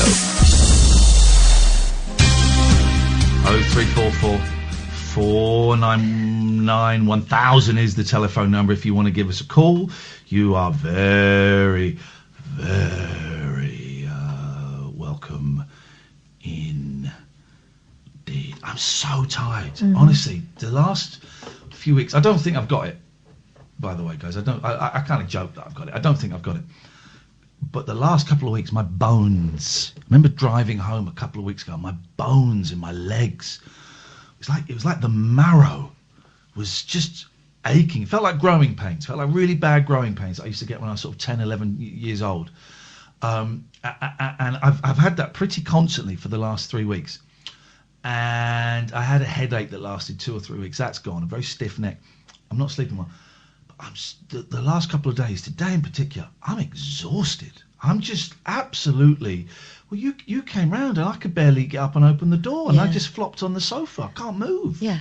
Can't move. I mean, for a moment I thought, I might have to go home. This could be... this could be it. But I think it's... I don't know. I'm not a doctor anymore, obviously, after what happened. No. But is it being stuck in? I was out yesterday. I was out in the garden yesterday with the boys, and is it having gone out yesterday?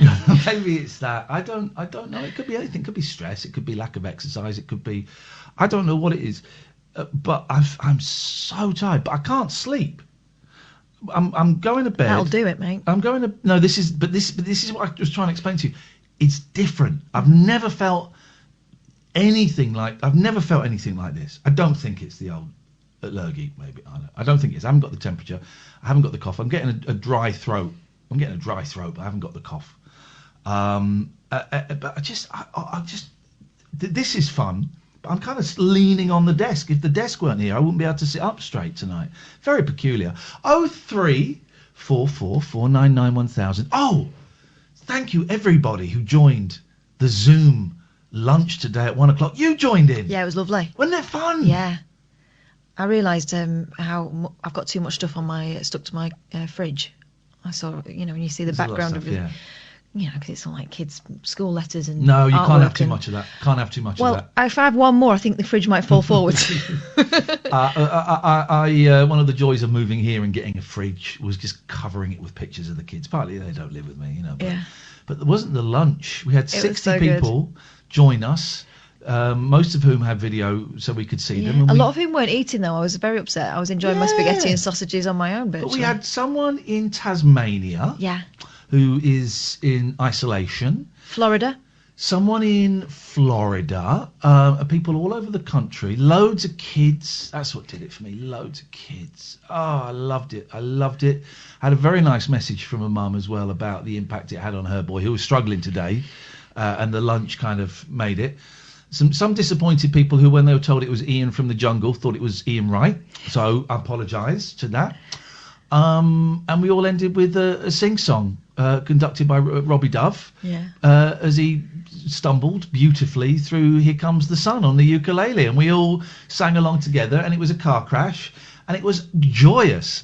We might do one over the weekend. I don't want to promise. If you follow me on Twitter, and I'll put it on my Facebook as well. There's no sort of easy way of letting you know when it's happening. We'll do that because it was just nice. 30 minutes. Child friendly. There's no naughtiness. There's no bad language.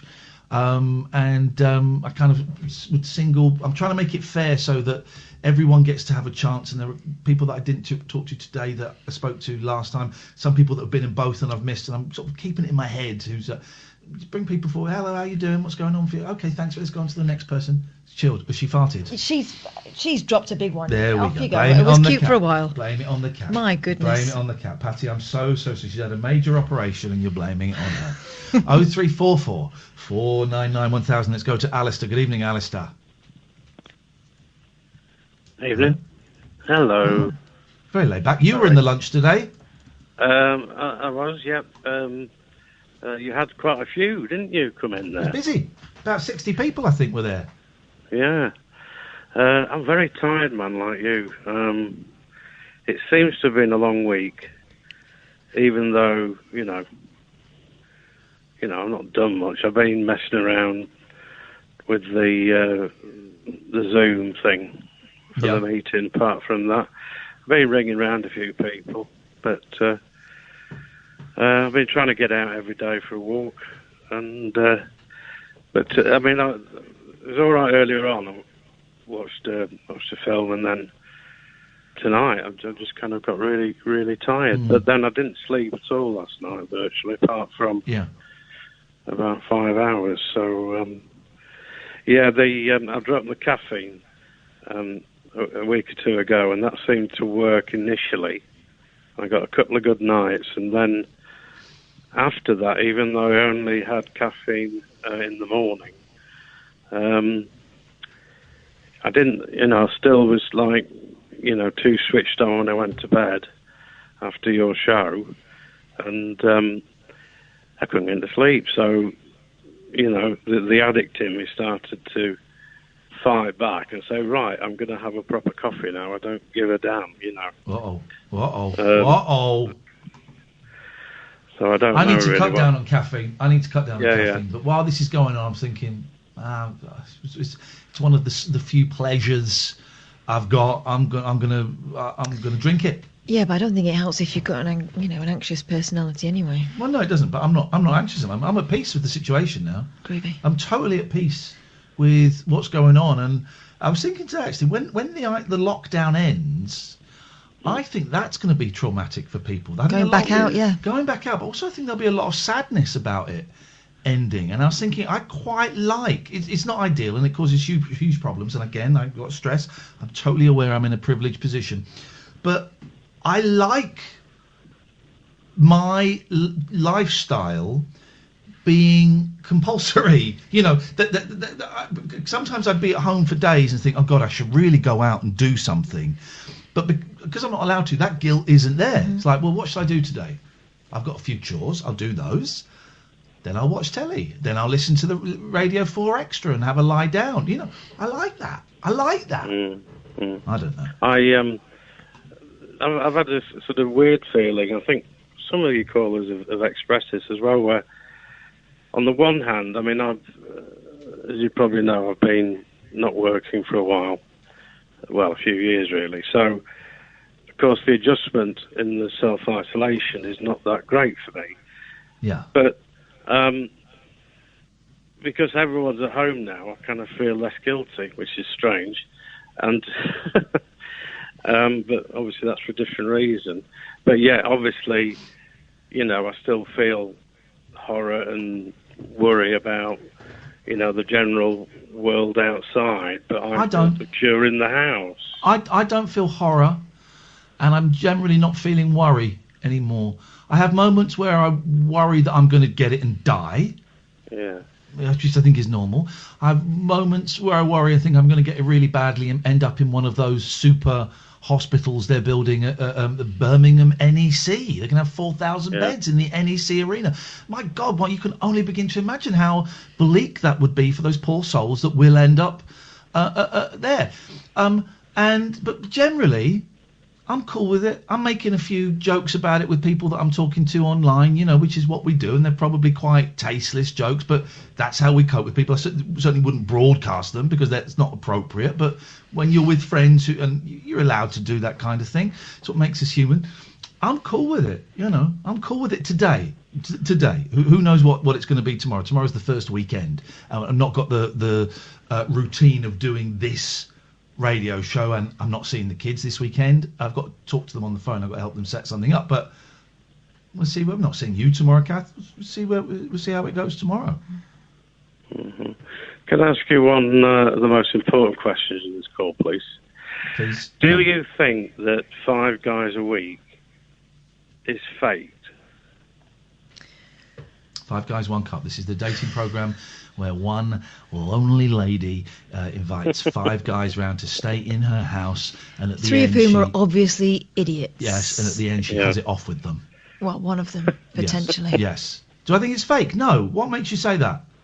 It just seems to me that it's like, right, I mean, seems to be the main, the producers, the main thrust of the entertainment, if you like, is, you know, how the men behave as a group in terms of, you know, those looks to each other, and I want to kick the shit out of you about that you kissed da-di-da last night, and this, that and the other, which is, I don't know, I suppose I'm getting a bit too old in the tooth for reality shows. It seems a little bit exploitative, and I don't know, maybe I'm a bit of a snowflake about it. I think the power of it is in the casting, right? Because you've got 5 blokes there who've got absolutely no shame about wanting to win. I don't believe they all fancy the people that they end up living with. I don't believe it. But not one of them said, do you know what, I'm not really feeling this, I'm going to go home. What are the odds of that? Well, one did on the first day, didn't they? But they all, you know, by the end, it's usually 2, maybe 3 blokes trying to convince her that they're the ones that should win. I'm looking forward to next week's because it's older people. And first of all, I thought, that would be a bit boring. But I reckon it's going to be even hornier. Because the first 3 episodes, they've been horny. Yeah. They've been very horny episodes. But I think 4, the older folk is going to be even hornier. That's the generation that are like riddled with syphilis and stuff, because they are. You're saying your parents have got syphilis. Here's the thing. What happens is they don't forget, Alistair's part of this generation. I'm talking to you, Alistair. You watch it. Put something on the end of it. When we eventually get out to the position where you have to put something on the end of anything, because you can get close enough to someone, obviously. I've just had an idea. No. All over Johnnies. And that doesn't mean it's all but a Johnny for the body. Oh. So this is not bad. A Johnny onesie. A Johnny onesie. Get me the contact details for Durex. I want them to make a Johnny onesie. I would do that. All they need to do is get a morph suit and make it in. This is awesome. Yeah. We've stumbled inadvertently, Alistair. I'm going to cut you in a third. We have stumbled upon not the cure for the coronavirus. We're not scientists, but we've certainly come up with a way of having safe interaction with other human beings. A Johnny onesie from Durex. Coming back to the horny boomers. Oh yeah, sorry, go on. Coming back to the horny boomers, what happens is, because they started, they didn't really date or anything when they were in their, not properly as they do these days. They married the first person normally that they went out with and all that. Then they end up getting divorced, and then they just go for broke. And that, my friends, is how you end up in trouble. Yeah. Alistair, thank you. 0344 499 1000. It's a great programme if you've not seen it. Thank you for reminding us of it. Bilal says, I'm listening in London playing FIFA. Please can I have a shout out for my Watford team that I manage? We're going to go all the way this season. Well, Bilal's Watford. I wish you the best of luck. I don't think anyone's going all the way this season, are they? Unless they get a Johnny onesie from Durex. 0344 499 1000. This is Talk Radio. Late night, Iain Lee on Talk Radio.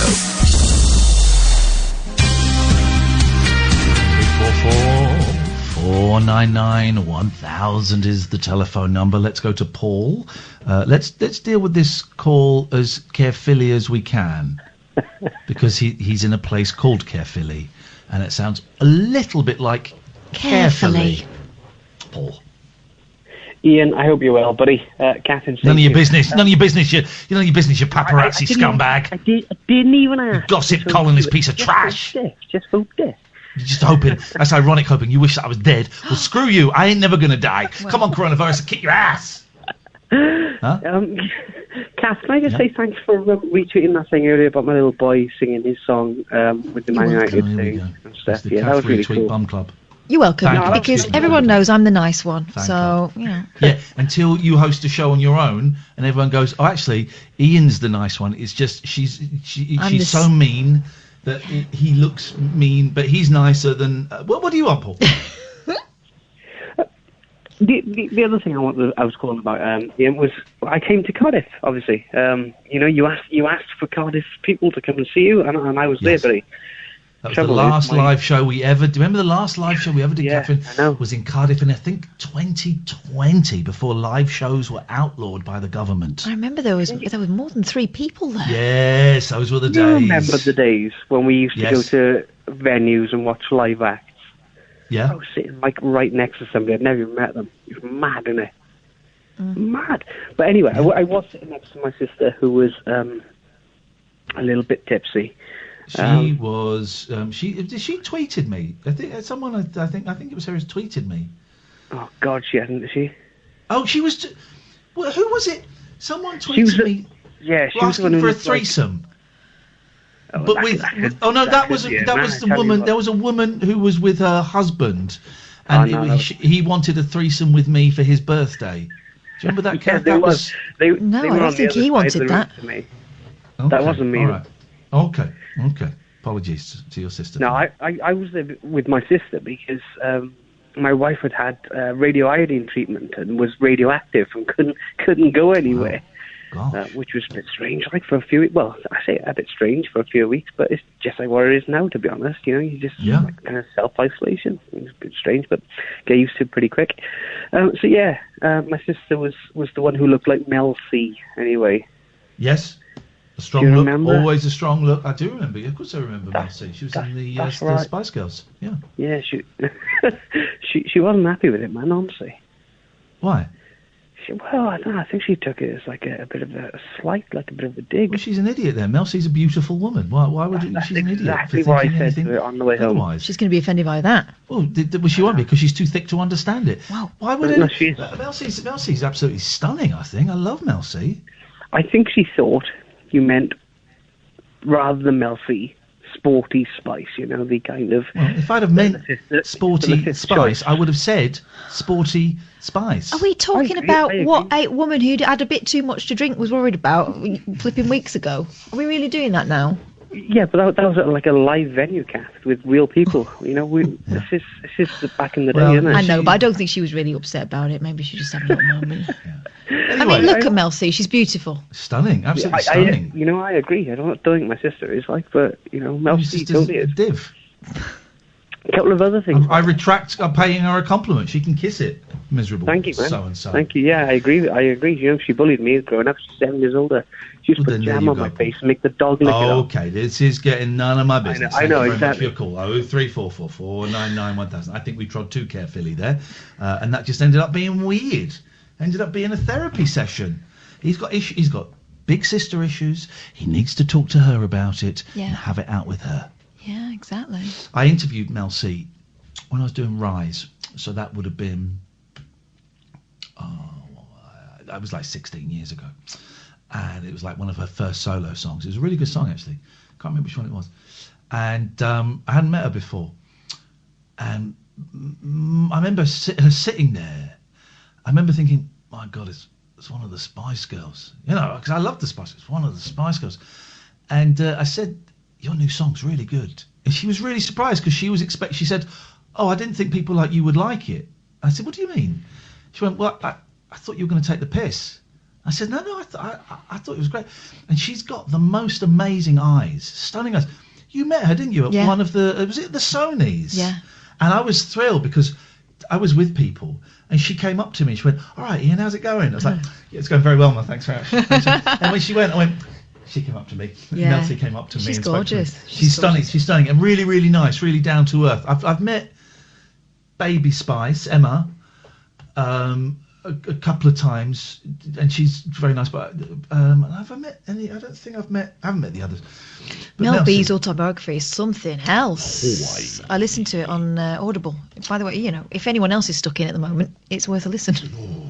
Yeah. But maybe not safe for the kids. No. But yeah, she's great, and we had her on a couple of years ago. Mel C, we did, yeah, we did. So lovely. Yeah, really, really lovely human being, and an incredible singer, like proper. I like the Spice Girls a lot. I think they're fun, and I like a lot of their songs, right? But Mel C's proper. Yeah,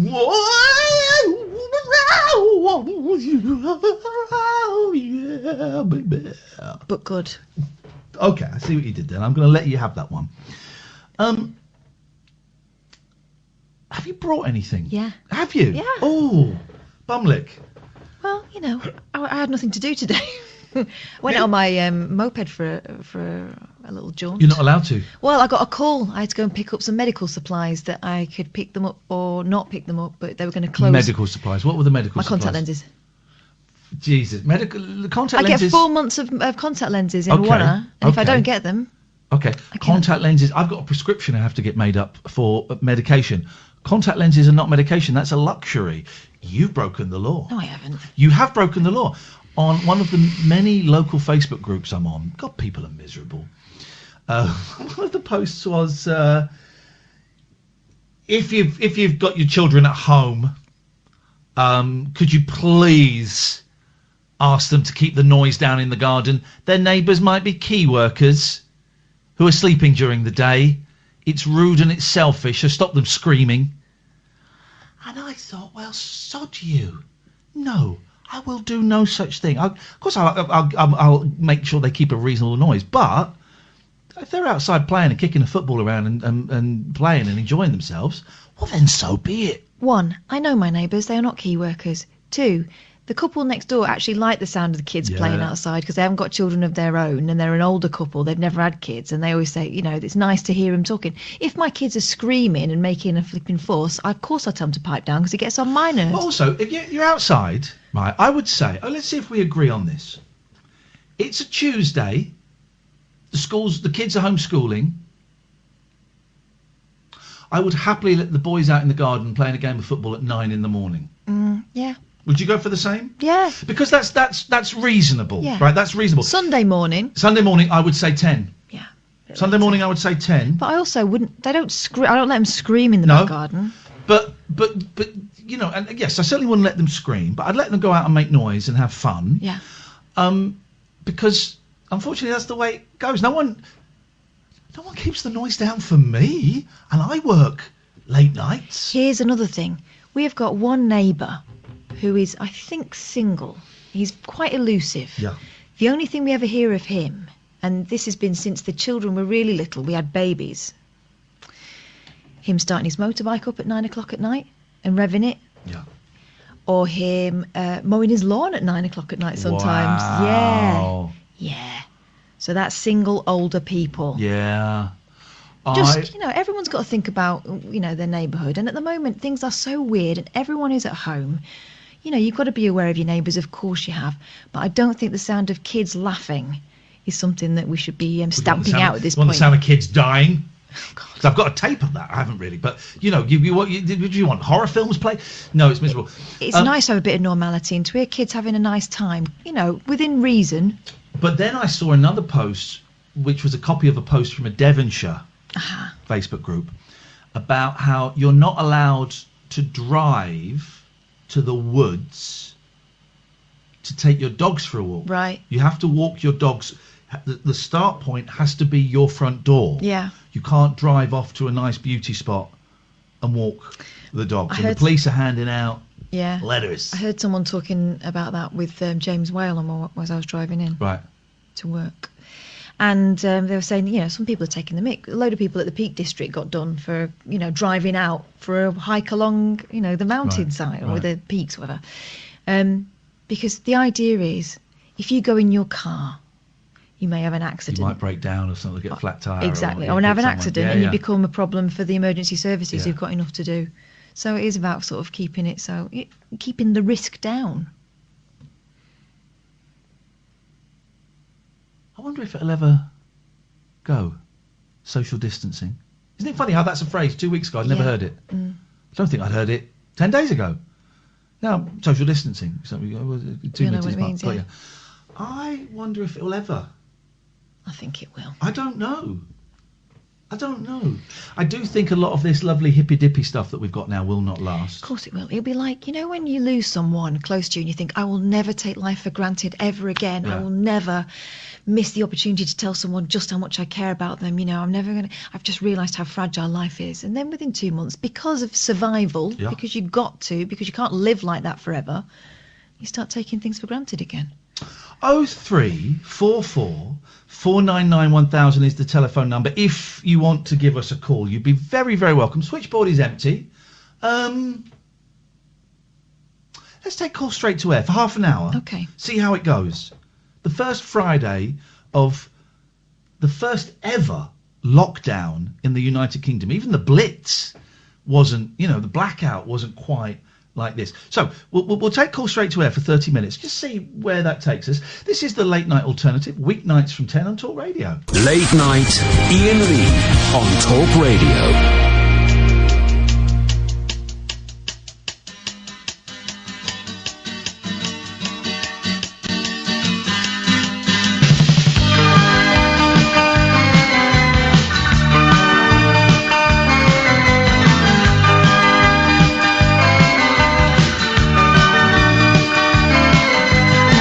Put a parking lot on a piece of land where the supermarket used to stand.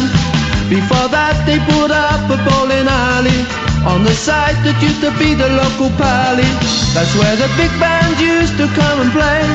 My sister went there on a Saturday. Come dancing, all her boyfriends used to come and call. Why not come dancing? It's only natural.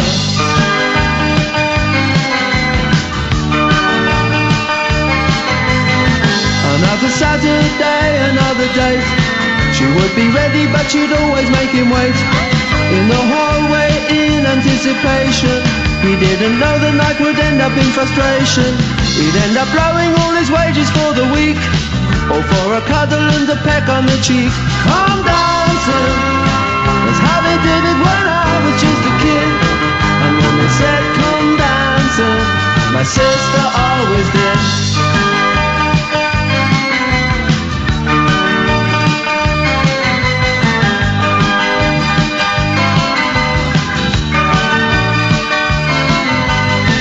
Should have come in at midnight, and my mom would always sit up and wait.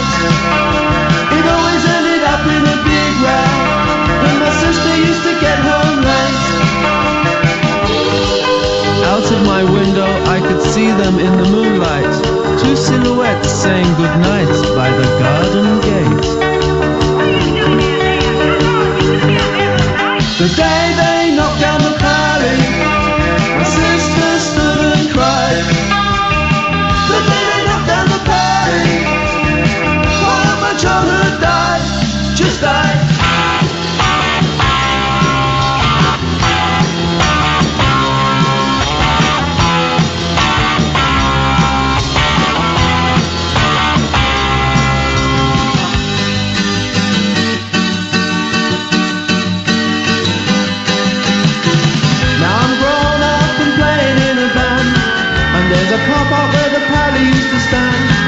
Sister's married and she lives on an estate. Her daughters go out, now it's her turn to wait.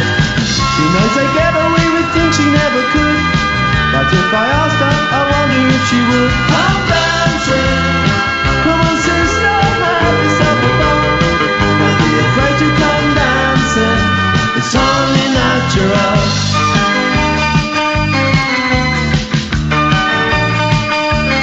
Coronavirus, we don't want it anymore. Come dancing, just like the party on a Saturday. Shag a pony. Friends will come dancing while the big band used to play. They cancelled Brexit. I'm David Babcock and I got my willy stuck in a hoover. Ooga zaga, ooga zaga, ooga zaga, ooga zaga, ooga zaga, ooga zaga, ooga zaga, ooga zaga. I like mine quite hard, and then I like to put it all in my mouth. No, I totally disagree with sex with a robot. Night night, everybody. Night night. Oh, that's nice. We will take calls straight to air for the last hour of the show, the last hour of the week. I'm Iain Lee. That is Catherine Boyle. Me. We are here until 1 o'clock. Then Martin Kellner takes over. 0344 499 1000. If you've never heard this part of the show before, it's a little bit more relaxed. It's a little bit more feral. A little bit more primal. You can phone up, you can make a serious point, or you can phone up and make a noise down the phone. All of them are equally valid expressions of how you are feeling right now. The only rules are don't swear, don't be libelous, don't be racist. We've had to add in the last 24 months, 2 years. Gosh, that's something. Sam, are you hovering over the dump button? Yeah, armed and ready. He's locked and loaded, dear listener. So don't swear, don't do any of those things, because Sam has the ability to make sure it doesn't get broadcast. It's a very clever bit of technology. So with that in mind, we go to line 1 and say, line 1, you're on the wireless. Oh, is that me? It is. Oh, hello Ian and Kath, it's Pat. Hello line 1. Hello Pat. Yeah, I've come up with a good way of avoiding catching coronavirus. This is what we're all about tonight, then please tell us. Well, what you have to do is you get a diving mask and a snorkel. Yes. But you have to make sure that the snorkel is 2 meters long. Yeah. I've spotted a couple of flaws. Catherine's my trainee. Catherine, I'm going to hand this one over to you. I want to see if you've spotted the same, and indeed any extra flaws that I've spotted. Over to you. It'll stop people, really, really tall people, bending down and getting into your airspace, but that's pointing upwards, isn't it? 2 meters? Rather than around is what we need. The top of the snorkel would be 2 meters away from everybody else breathing so you're getting the cleaner viruses air. on you. You don't think the germs might rise? No, they drop. They're in droplets. Okay. One of the flaws I've spotted. Someone sneezes on you. No, Yeah. not even that. Not even that. You shake someone's hand. Yeah. They've Wash got your the hands. coronavirus. They've just sneezed You wash into your you. They hands cough and sing happy birthday. immediately after. But it's on your hand. So you have to wash your hand immediately after you've shaken someone's hand. Because if you then put that in your pocket, then the virus could be alive in your pocket. Well, Why would you put your hands in your pockets? I put my hands in my pockets quite a lot. Well, okay. It's a How is this better than staying indoors and keeping clean? Because you can go outside with a 2 metre snorkel on. It would topple over. It's too big to sustain itself. No one could sustain an erection that long. You have extra strong elastic bands holding it onto the side of your head. Oh, he's got you there. Pat, you got me there, mate. We tried. Well done. You withstood the questioning. Thank you. 0344 499 1000. There is someone who has an idea and doesn't mind it being scrutinised, unlike last night. And he proved us wrong. Thank you so much. Let's go to line 2. Line 2, you're on the wireless. Good morning, Ian. It's Martin. Hello, Martin. Hello, Ian. And Kath, and I thought I would make a noise, but a sensible noise. And in fact, I don't know how many calls you've had this evening, this morning, regarding the COVID-19, etc. But I was just hearing someone elsewhere a short time ago again saying, why is it necessary for us to stay isolated? And I don't understand what the problem is that people are suggesting. Well, the particular person I heard a short time ago was saying, as I say, elsewhere, sorry about that, but I was listening to another channel, and this is why I thought... Why were you listening to Nick Abbott and then switching over to us? Did you say this to Nick Abbott? Okay. I actually called up to respond to the complete twerp that was on the show, and I'm actually disappointed with him, and for that reason I shan't be listening anymore, because he didn't give the response. You're calling us to complain about a caller to Nick Abbott? I'm complaining about the fact it's not the first time. Yeah, I'm watching as well. I like that response. Very good. I'm watching on YouTube. But you're phoning up to complain to us about a caller to Nick Abbott on LBC? No, it's not. It's more of... It's out of frustration, the fact that I'm hearing people, whether it's on talk radio, the number one talk radio platform in the that's UK, just a line, and across we're the planet for that matter. Sorry? Yes. We're not the number one station. That's just a line they've come up with. Okay. Yes. Well, and so I had one ear on yourselves, but I had another ear more on them. And I had an eye on you. But why don't you... You didn't, because you said you weren't listening to us. Why don't you phone up Nick Abbott to complain about a caller to Nick Abbott? This is what I just said. No, it wasn't. It was just... and it's not such a complaint. It's a response, obviously. But the point is, people are coming up with these responses, whether it's on talk radio, whether it's on the other side, or wherever. TV, radio. People aren't getting it. Well, not on this show. On this show, they are getting it. And if anyone calls up and talks nonsense, as we had yesterday, they get shot down in flames. So did you call Nick Abbott? Yes. And did they not let you on? No one's got back to me yet, correct. Okay. Well, maybe you should wait for them. They won't be able to get through now because you're on the phone to us. I didn't want to give my time, quite frankly, after hearing a response that just wasn't appropriate by someone who's supposed to be a professional. Oh. Well, hang on. What did Nick... This is the weirdest thing, phoning us up to... Because they're upset with another show. What did Nick do that wasn't professional? He was... Well, again, no, he was saying, well, maybe the unsaid hasn't been said yet by government and officials, which is unfortunately, perhaps... This is going to have to pan out where a lot of people do, unfortunately, lose their lives from this pandemic. And yes, a lot of people. And what's wrong with that? That has been said. But what's wrong with that? No, it has been. No, absolutely, it has been. But he was suggesting that maybe they can't say it outright, in one of their addresses to the nation. But what's wrong? Government. But what's wrong with that statement? I agree with that. I agree. No, so do I. No. Then what are you complaining? Because I agree that Boris Johnson is not going to come out and say, look, we are going to lose a lot of people. We can't save everybody. And also we've had to do a little bit of maths. Hang on, shut up. Also, we have to do a little bit of maths and we have to kind of weigh up the economy against lives. We think we've got the best balance, but it does mean people will die.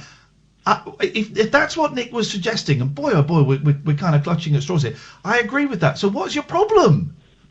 The problem was that an individual makes a call and says that they believe the only way forward is to basically let everyone out and about because we're all going to get this virus, and that's the only way to let it play out. But the fundamental point is this thing about making the peak flatline a bit, delaying the peak, because people, this caller and others still don't understand that, for example, if you have a hospital... I don't care.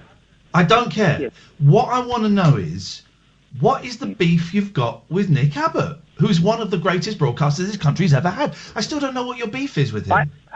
Well, he's certainly alternative, but the thing is, he didn't put the caller correct and right and explain...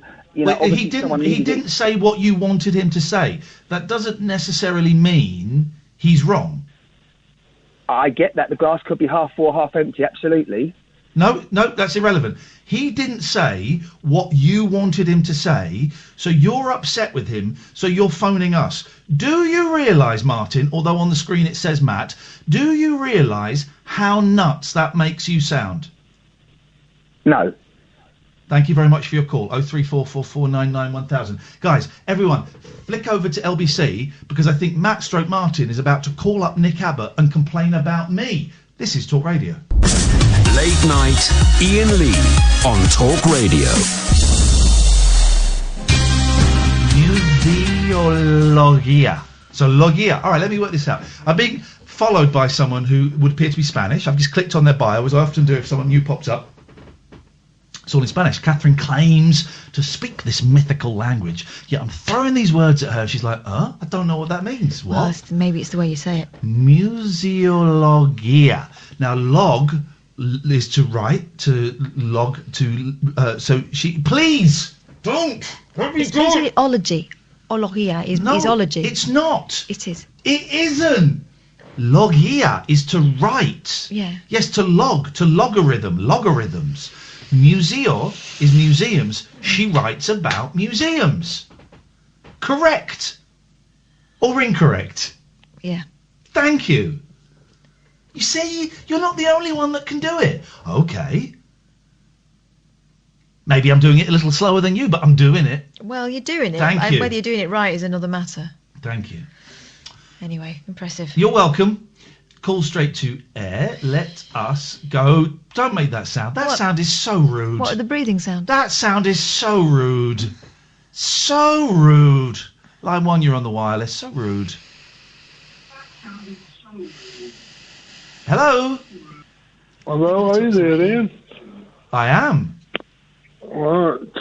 What do you reckon on Facebook? They were saying that somebody had been licking toilet seats and got the coronavirus. What do you reckon to that? Someone had been licking toilet seats and got the neurovirus? Correct, yes. I don't know how true it is. Like on Facebook. Well, I don't know what the neurovirus is. What's the neurovirus? Well, I don't know, but that's what they reckon they've got, like, from... Well, if they were licking toilet seats, they're lucky they've not got a brown tongue. They deserve everything they get. Disgusting, isn't it? It's a disgusting thing to do. I can't think of anybody who deserves the neurovirus more than toilet seat lickers. Perverts. Disgusting, isn't it? I couldn't believe it when I heard that, like. If I gave you £20, would you lick a toilet seat? No, I wouldn't. No, I wouldn't for £1,000. 50. Oh, not for 1,000. All right, 2,000. No, I still wouldn't do it. £10,000. Come on, £10,000 you'd do it. I would lick a toilet seat for £10,000. I would lick a toilet seat, even at the risk of the neurovirus. Would you do it for £500? No. £1,000? We're getting close. Yeah. We're getting close. I would lick a toilet seat definitely for £5,000. I mean, not now, obviously, but in the past. Oh, no. Oh, now? I would lick a toilet seat for £5,000. Now? Yes. Bill? Hello? Hello? I don't think you would, to be honest, Ian. Mate, I guarantee you... All right, sounds like a challenge. All right, give me £5,000 and I'll do it. You dirty git. Thank you, Bill. 0344 499 1000. I've got the story here. Go on. A man who took part in the coronavirus challenge by licking a toilet bowl is now reportedly ill in hospital with coronavirus. The man took part in the bizarre and dangerous challenge, which has gone viral on the video sharing app TikTok, which sees people meet the challenge by licking things like door handles, railings and other things that are touched by people in public. According to Piers Morgan on ITV's Good Morning Britain, the same man filmed licking a toilet bowl in a public lavatory in the US is now hospitalised with coronavirus. No, this is a different story. He was talking about the neurovirus. Ah, sorry. Different story. Idiot. Different story. We have been sent something by Krista. I just need to do a little bit of...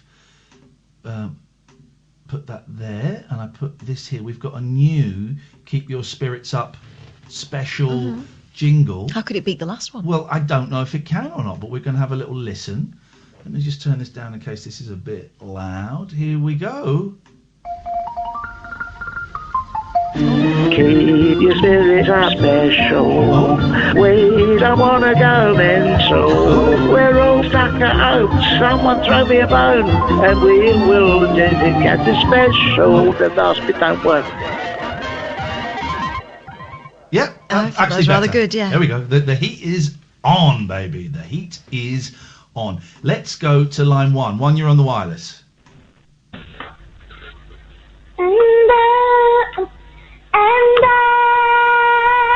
Oh, Sam, hit that dump button and lose that call. Thank you very much indeed. It was going so well. Sam, please tell me we got that dump. Yeah, we got it. He's got the fastest fingers in the West, that guy. It was going so well. I was enjoying that. And then it got ruined by foul, coarse, indoor language. 0344 499 1000. Adam says, gosh, I'd put a toilet seat in me for £5,000.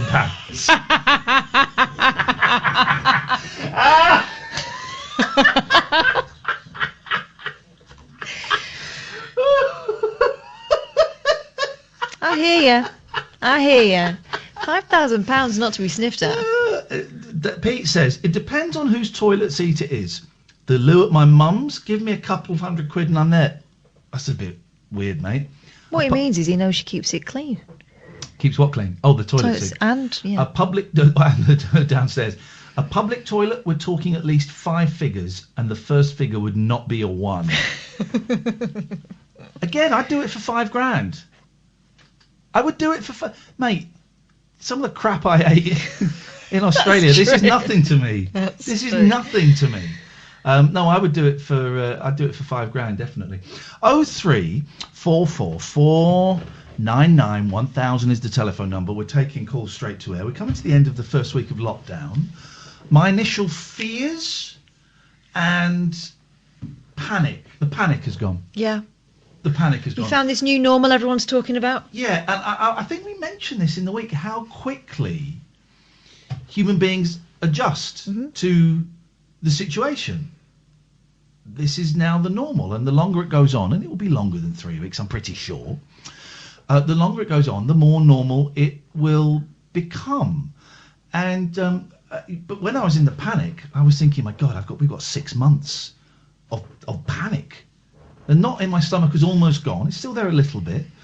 I've been thinking, if the internet goes down, that's going to be, again, we'll get through that. That'll be tough. That'll be a different kind of tough, but we'll get through that. But that will make it harder for families that are apart and stuff. I haven't for my mum, actually, for a while. I must call my mum tomorrow. It's tricky at weekends because they've got even less staff in. But I'll give her a call tomorrow. But I'm all right with this. I got the boys coming to stay next week, and then my wife, who is working, and because a lot of people in our industry are sick, she's working more. So I'm going to have the boys with me quite a bit for the next month, and that'll be a challenge, just because working late, and they will, I'll get to sleep at 2 and they wake up at about 6:30, 7. That's going to be a challenge, but they're of an age now where they don't mind if I go and have a doze for an hour in the afternoon, and this is where we are. Line 1, you're live on Talk Radio. A very good evening, Ian and Kath. Good evening to you, sir. Yeah, well, I'm looking online earlier, as I've been doing quite a lot of lately, and I'm into my TV trivia. I think you share a similar interest, Ian, of certain genres, maybe? Possibly, sir, possibly.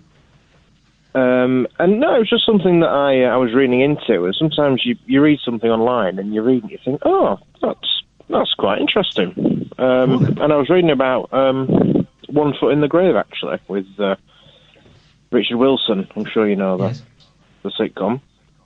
And I was reading that Richard Wilson initially turned it down, and it said who they were about to recast as Victor Meldrew. Do you know it? I do know this, and I can't think. No. Let me think. Oh, okay. Let me think. I know this. You really wouldn't expect this person at all. I want to say Crawford, but it wasn't Crawford. No, you're maybe thinking that Michael Crawford was almost going to be Norman Wisdom in Some Others Do Haven't. Norman Wisdom was going to be, yeah, that's it. Norman Wisdom was going to be Frank. It was written for him, I think, and he declined it. Go on. But yeah, the one. Pray tell. Well, it's someone I absolutely love, a comedy great, but really couldn't see him in the role of Victor Meldrew, and it was Les Dawson. I don't believe it. That's what I should have said. I don't It would be different, wouldn't it? I don't think it would have been quite so middle class.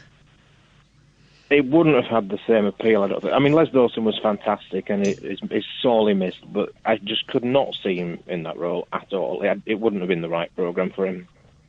Okay. All right. Well, thank you for that trivia. I appreciate that. We're going to move on. We're going to go to line 2. 2, you're on the wireless. Good evening. Oh, good evening to you. Hang on a minute. Bye-bye, Alexa. Turn your radio off. Is that Ian? Yes. Is that Ian? Yes. And Kath. Hi. Unfortunately. Well, it's Fred. I just want to confirm if what I heard earlier was right. That you said that we should all get stoned. Sorry? But it wasn't. I'm sure I heard you say that we should all get stoned. And what if I did I say decided I think it would be a good thing if we'd have it on the National Health. I'm with you there, brother. Hang on. Come to think of it, we've got it on the National Health, ain't we? A little bit of a matter of trying to get hold of it, though. That's a bit difficult. You just got to know the magic words to say to the doctor, or the dealer, as I like to call it. Eh, Fred? Yes, man. The dealer. The doctor dealer. Isn't it? Dr. Death. You just got to know the right words to get on those. My mum's been on a weed trial, a marijuana trial for her MS. Oh. What I had a bootload full of medical grade marijuana at one point. It was in a spray. I wanted to go and stock up. Yes, man. And they should give out Jimi Hendrix records free. Right. Lovely. Of course. Nice one, man. You smoking a fat one tonight, Fred? Free. You smoking a big fat one? Give away the now. fat one free. Give it away now. I don't think I'd want a big fat one. Yes, I used to grow for 10 years, you know, and I never got a cent out of it. Mine was all free at point of use. Never did you any harm whatsoever, did it? Well, no, just sent me away as a kite. Yes, man. A few sections in here and there, and I did anything. Some good shit, man. Yes. No. Man. So, keep up the doobies. This is what we need. Yes, man. Thank you, Fred. 03444. Yes, man. 0344 499 1000. My God, I'm so glad I don't smoke anymore. Wowzers. I could have ended up like Fred. Boring. Let's go to line 1. Line 1, you're on the wireless. Stay the line. Stay the line. Stay the line. Stay the line. You with the best in your bed, man. The West End, no one name, no West End. The West End, stand there, line, no one head. The West End, your West End, stand there, line. Say it, say it, say it, say it. 0344 499 1000. Jace who I don't know Jace personally, but he's tweeting us, and I got a feeling Jace is a bit of a geese. Oh, yeah. This man is mad, he says, referring to Pete. His mum's toilet seat, 200 quid. Never. Kate Winslet's toilet seat, I'll actually pay you. Geezer! Ugh. This is Talk Radio. Late night, Iain Lee on Talk Radio. Some sad news for country music fans. Dolly Parton's got the coronavirus. She hasn't. He just wanted to say Dolly Parton. Got some sad news now for country music fans. Dolly Parton's got the coronavirus. Can't say corona. How would he say coronavirus? Corona. Coronavirus. And it looks fabulous on her.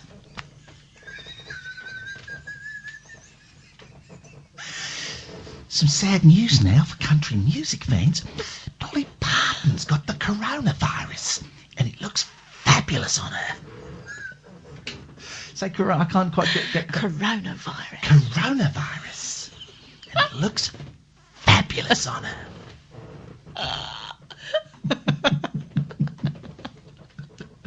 Dolly Parton. Coronavirus. Fabulous.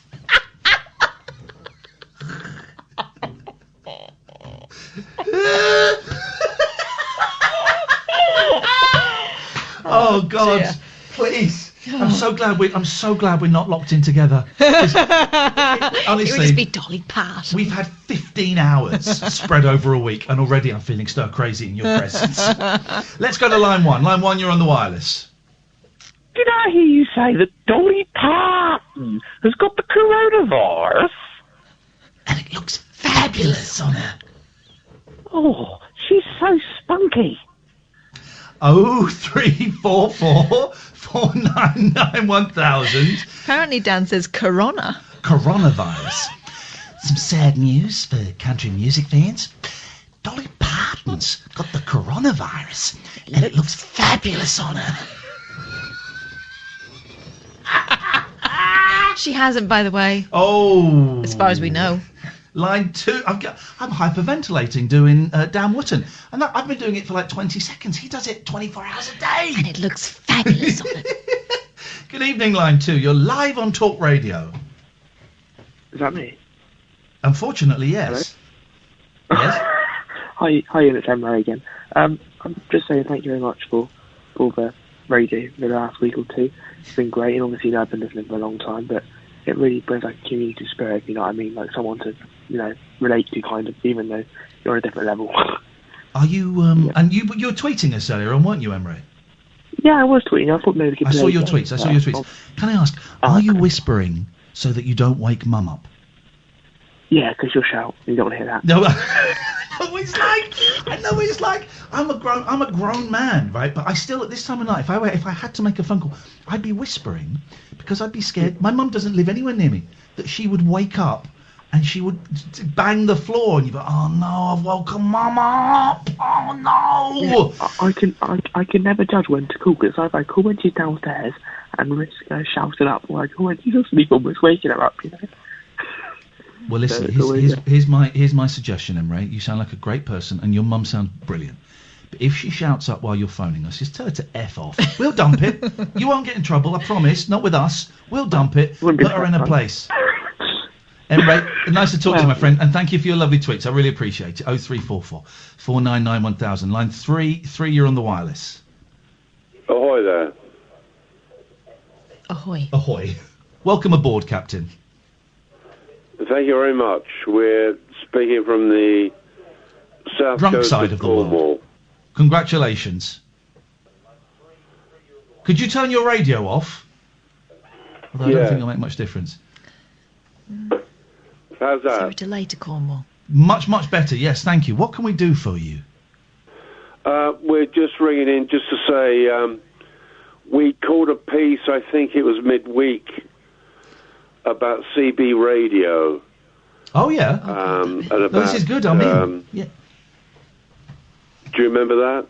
I do, and I keep going back to the CB on Amazon, and I keep going, oh, well, now I'm not driving into work. I'm saving about £100 a week on petrol. Well, that's a CB radio. So I might as well get one because I'm actually making profit out of the coronavirus.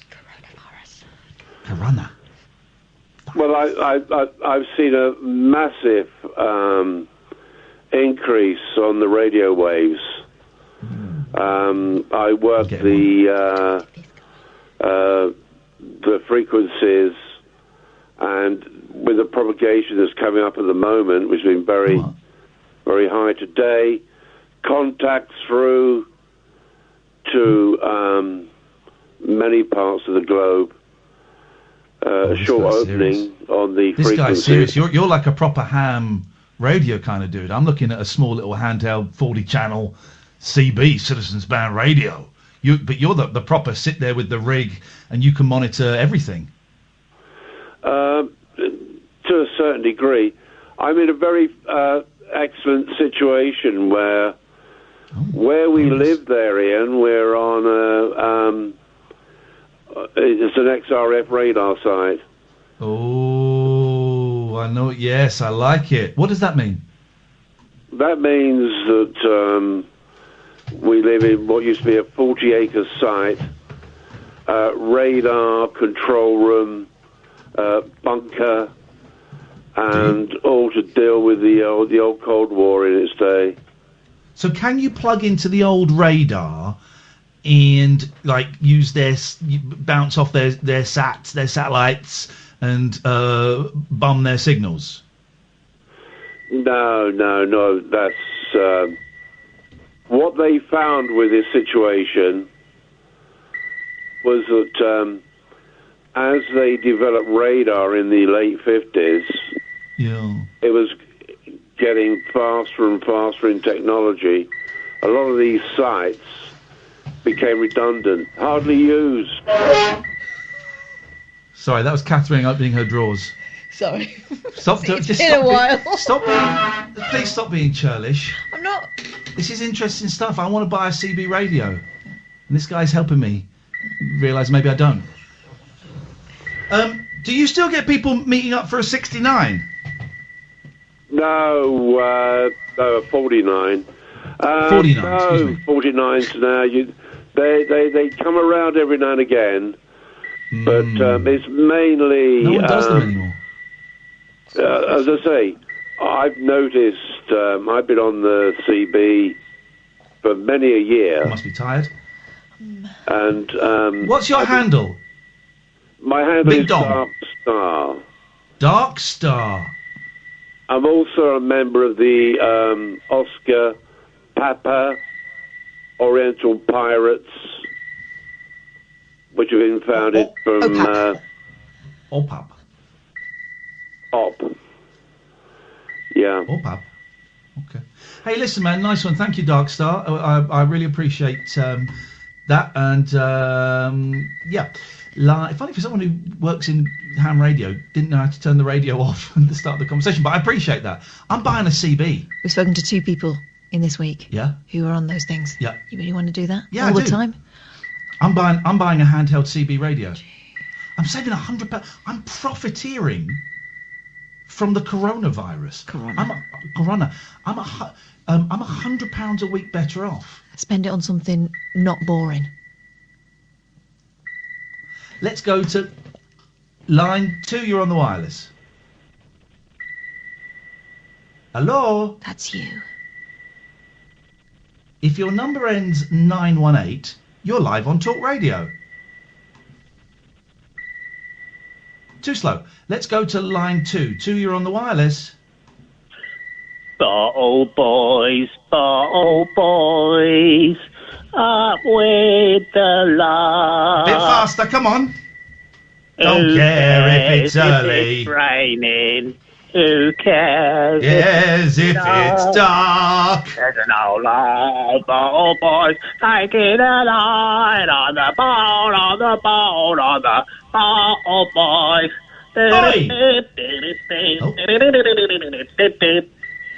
Thank you. What the hell was that? That was the theme tune to Bottle Boys, Robin Askwith's sitcom. Oh. This is Talk Radio. Late Night Iain Lee on Talk Radio.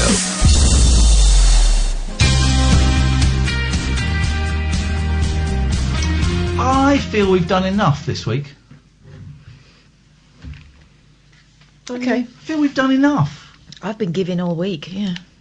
It's 18 minutes to go. Martin's on it. I just feel, very emotional, stressful time for us. I don't really feel, line one, I don't feel that me and Kath should do any more.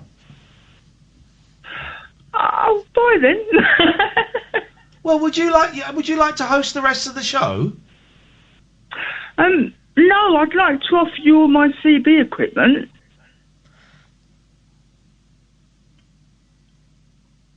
Hello? Yes, man. I'm in. What have you got? Where are you going, Kath? I'm just going to go somewhere. It's about to get really interesting. Idiot. What have you got? Well, I've got about 3 actual CBs, and I think a little radio, and the actual box that you plug into the mains to power it. So I'm in. Yeah, definitely. Whereabouts are you? I mean, well, I've emailed you before. I'm the lady that done you the T-shirt. So if I email you... Oh, it's Donna! Yes. I had a girl. No. Donna was her name. Donna, listen, it's very... Because I feel like I know you. I cannot yank your chain. So, very, very kind of you. We haven't spoken before, have we, Donna? No, this is my first time phoning up, because I have to sort of be quiet because I'm in the nursing home today. Yes, how lovely. But you email and you tweet and you write and you do wonderful graphics and you made some cool T-shirts for my kids and I feel like I know you. How funny. This is what you sound like. My God, you've got a voice. You've got a voice. Listen, I'm going to pass on the CB. That's very, very kind of you because I think I might buy. Are you sure? No, because honestly, I'm, as you know, my situation. So I won't be like leaving where I am. So honestly, it's either going to be thrown away or given to charity. So you're too kind. You're too kind. Listen, but also I can't come and collect it from you because I might infect you. You might infect me. We might infect each other. It's not like it's not with me, but I can have it emailed to the Talk Radio. So don't worry. Well, I'm not going to Talk Radio. No, okay. Probably never again. I would have thought. You're very kind. Hey, listen, how are you? Is your place in lockdown then? We are. Yes, we've been in lockdown for about 2 weeks, sort of before everyone else was.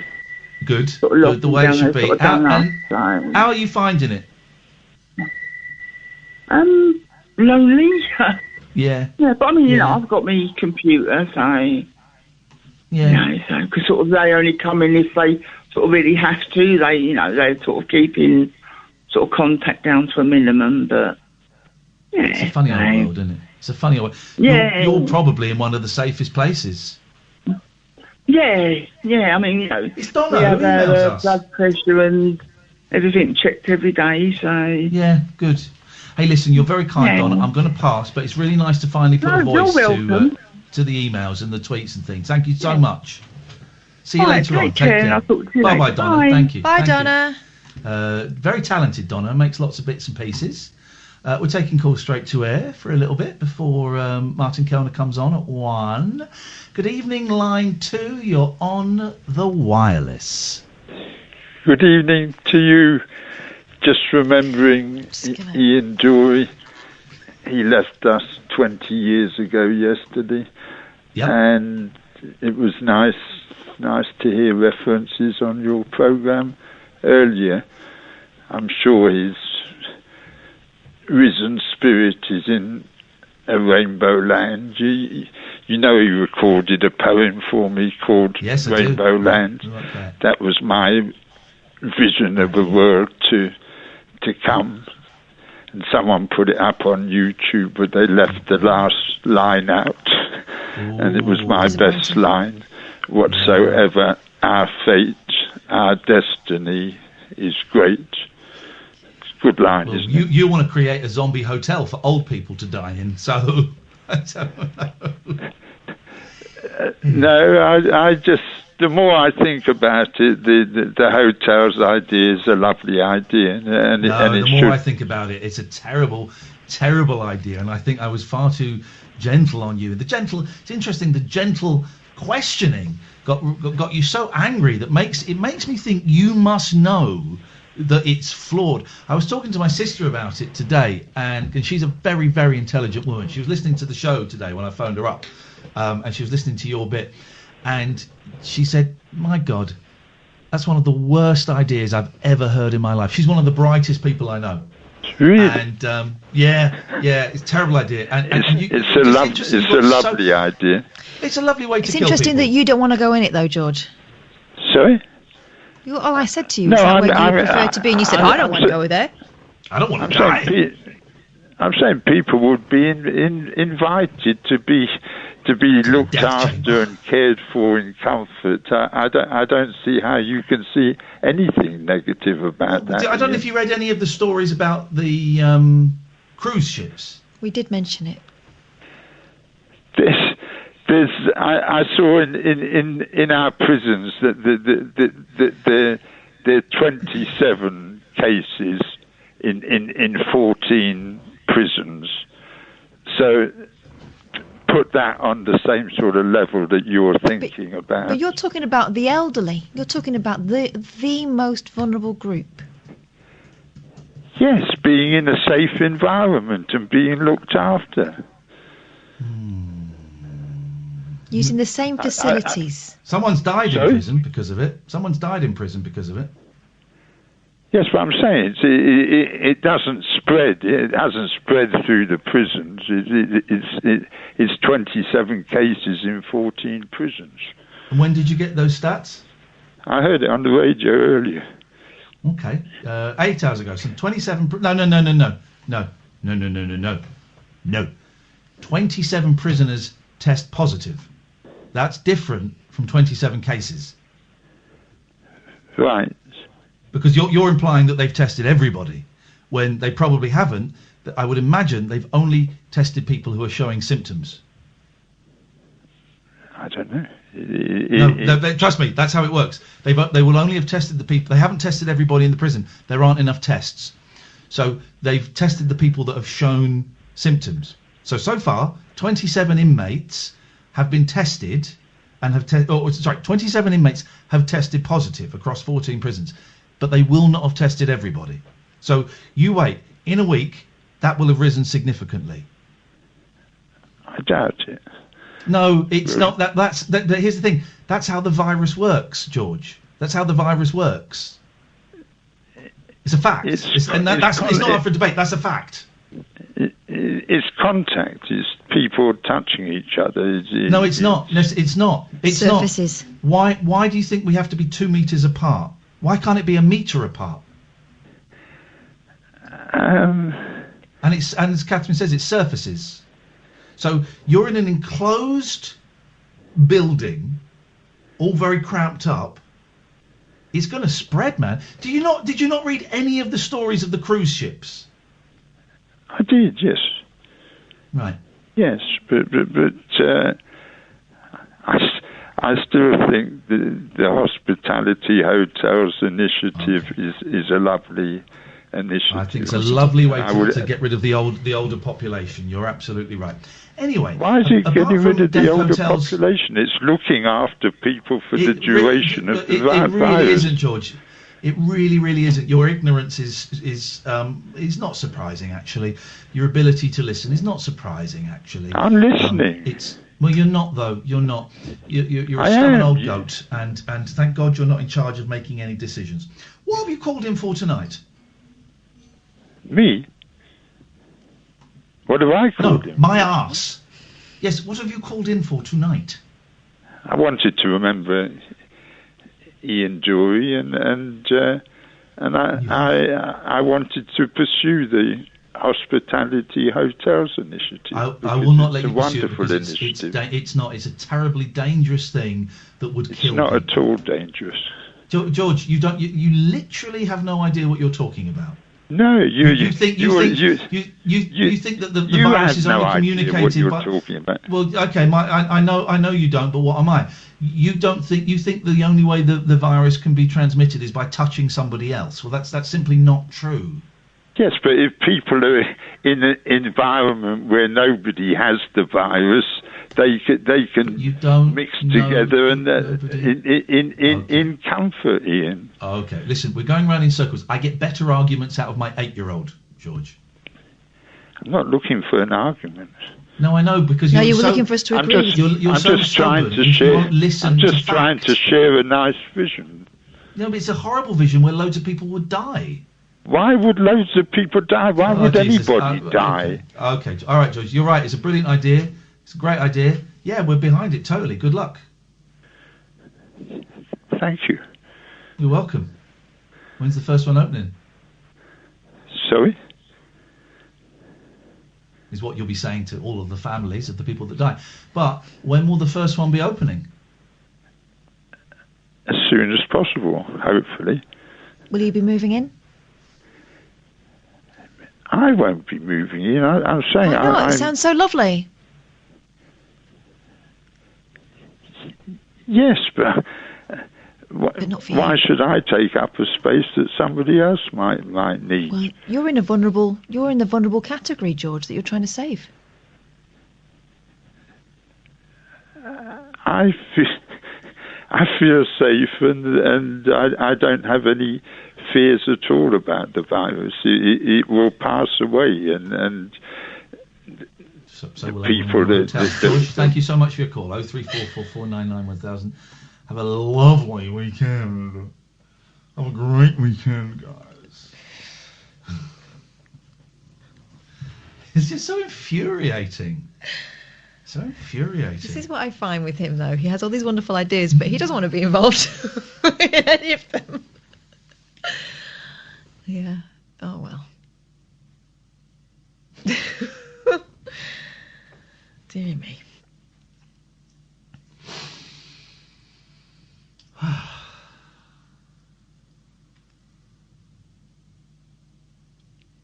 Ah, God. All right, let's carry on. I just had to recalibrate for a bit. We've got 3 minutes. We've got 3 minutes exactly. If you want to call in, now is the time. And if you don't, we'll put you in a hotel. 03444991000. I know what he means. It's interesting, isn't it? That Robin was saying on Gozo. I don't know how many people are on the island of Gozo. It can't be that many, but I don't know what that many means. Is that 500? Is that 1,000? Is that 5,000? I don't know. That there are no cases of it, as far as they know. Mm-hmm. As far as they know. And if they don't let anybody, if there are no cases and they don't let anybody on, well, then it will be free. It would be a corona free zone. By the way, Dave's asked, what's the latest on Dolly Parton? Well, got some sad news for country music fans. Dolly Parton has got the coronavirus, and it looks fabulous on her. By the way, that's fake news. She's not got it as far as we know. Well, I nearly made a joke there that could have got me sacked. Let's go to, about fake news, let's go to line 1. Hi, Iain and Kath. Hello, we've only got about a minute left. I know, I just came across you the night again. I've been away for a while. Oh, what were you doing away? Everybody's welcome back. Everybody's allowed to go and see if there's anything better. There isn't. I know, I wasn't. I've just been working and then binge watching on Netflix for the last couple What have you been months. watching? Oh, just a mixture of everything, Peaky Blinders, or The Witcher recently. Okay, you like your long-running drama serials. Have you seen Russian Doll? Well, I live on my own, so it gets a bit boring at night. Yeah. And plus, I'm a bit of what would you call it? A night owl. Okay. All right. Well, listen, we're about to come to an end, so give us a call earlier on next time. Ian, I'm not sure Well, what that's makes what I you was going expert. to ask. Are you going to be doing this, are you still going to be on air continuous? We're on the air. We've got 2 nights off next week, but we're on Monday, Tuesday, Wednesday next week. George's idea is a good one. Virus only kills when immune system is too weak or already overworked. That's not true. That's not true. It makes you more likely to die, but unfortunately, that's not true. I'm sorry, I should have read the sentence before. Can't believe you are so easily led by mass media coverage. You know you're listening to the mass media. I'm sorry. I'm sorry. Of course, you live in a fantasy world. Okay. Line 2, last call of the week for us. What have you got for us? Hi, Ian. Just wondering if you wanted a line, mate. Sorry? If you wanted a line. A line of cocaine? No, thank you. I'm in recovery and I'm clean and sober for over 2 years. I suggest you get rid of that stuff. It's very, very naughty. Thank you so much for the offer, though, but that shows how good I am that I can walk away from it. And we've got your phone number, and we'll pass that on to the police. Thank you, Catherine. Hey. Thank you so much, Sam. I think we've got Amy next week, so bless you for your help this week. Martin's up next. This is Talk Radio. Talk Radio.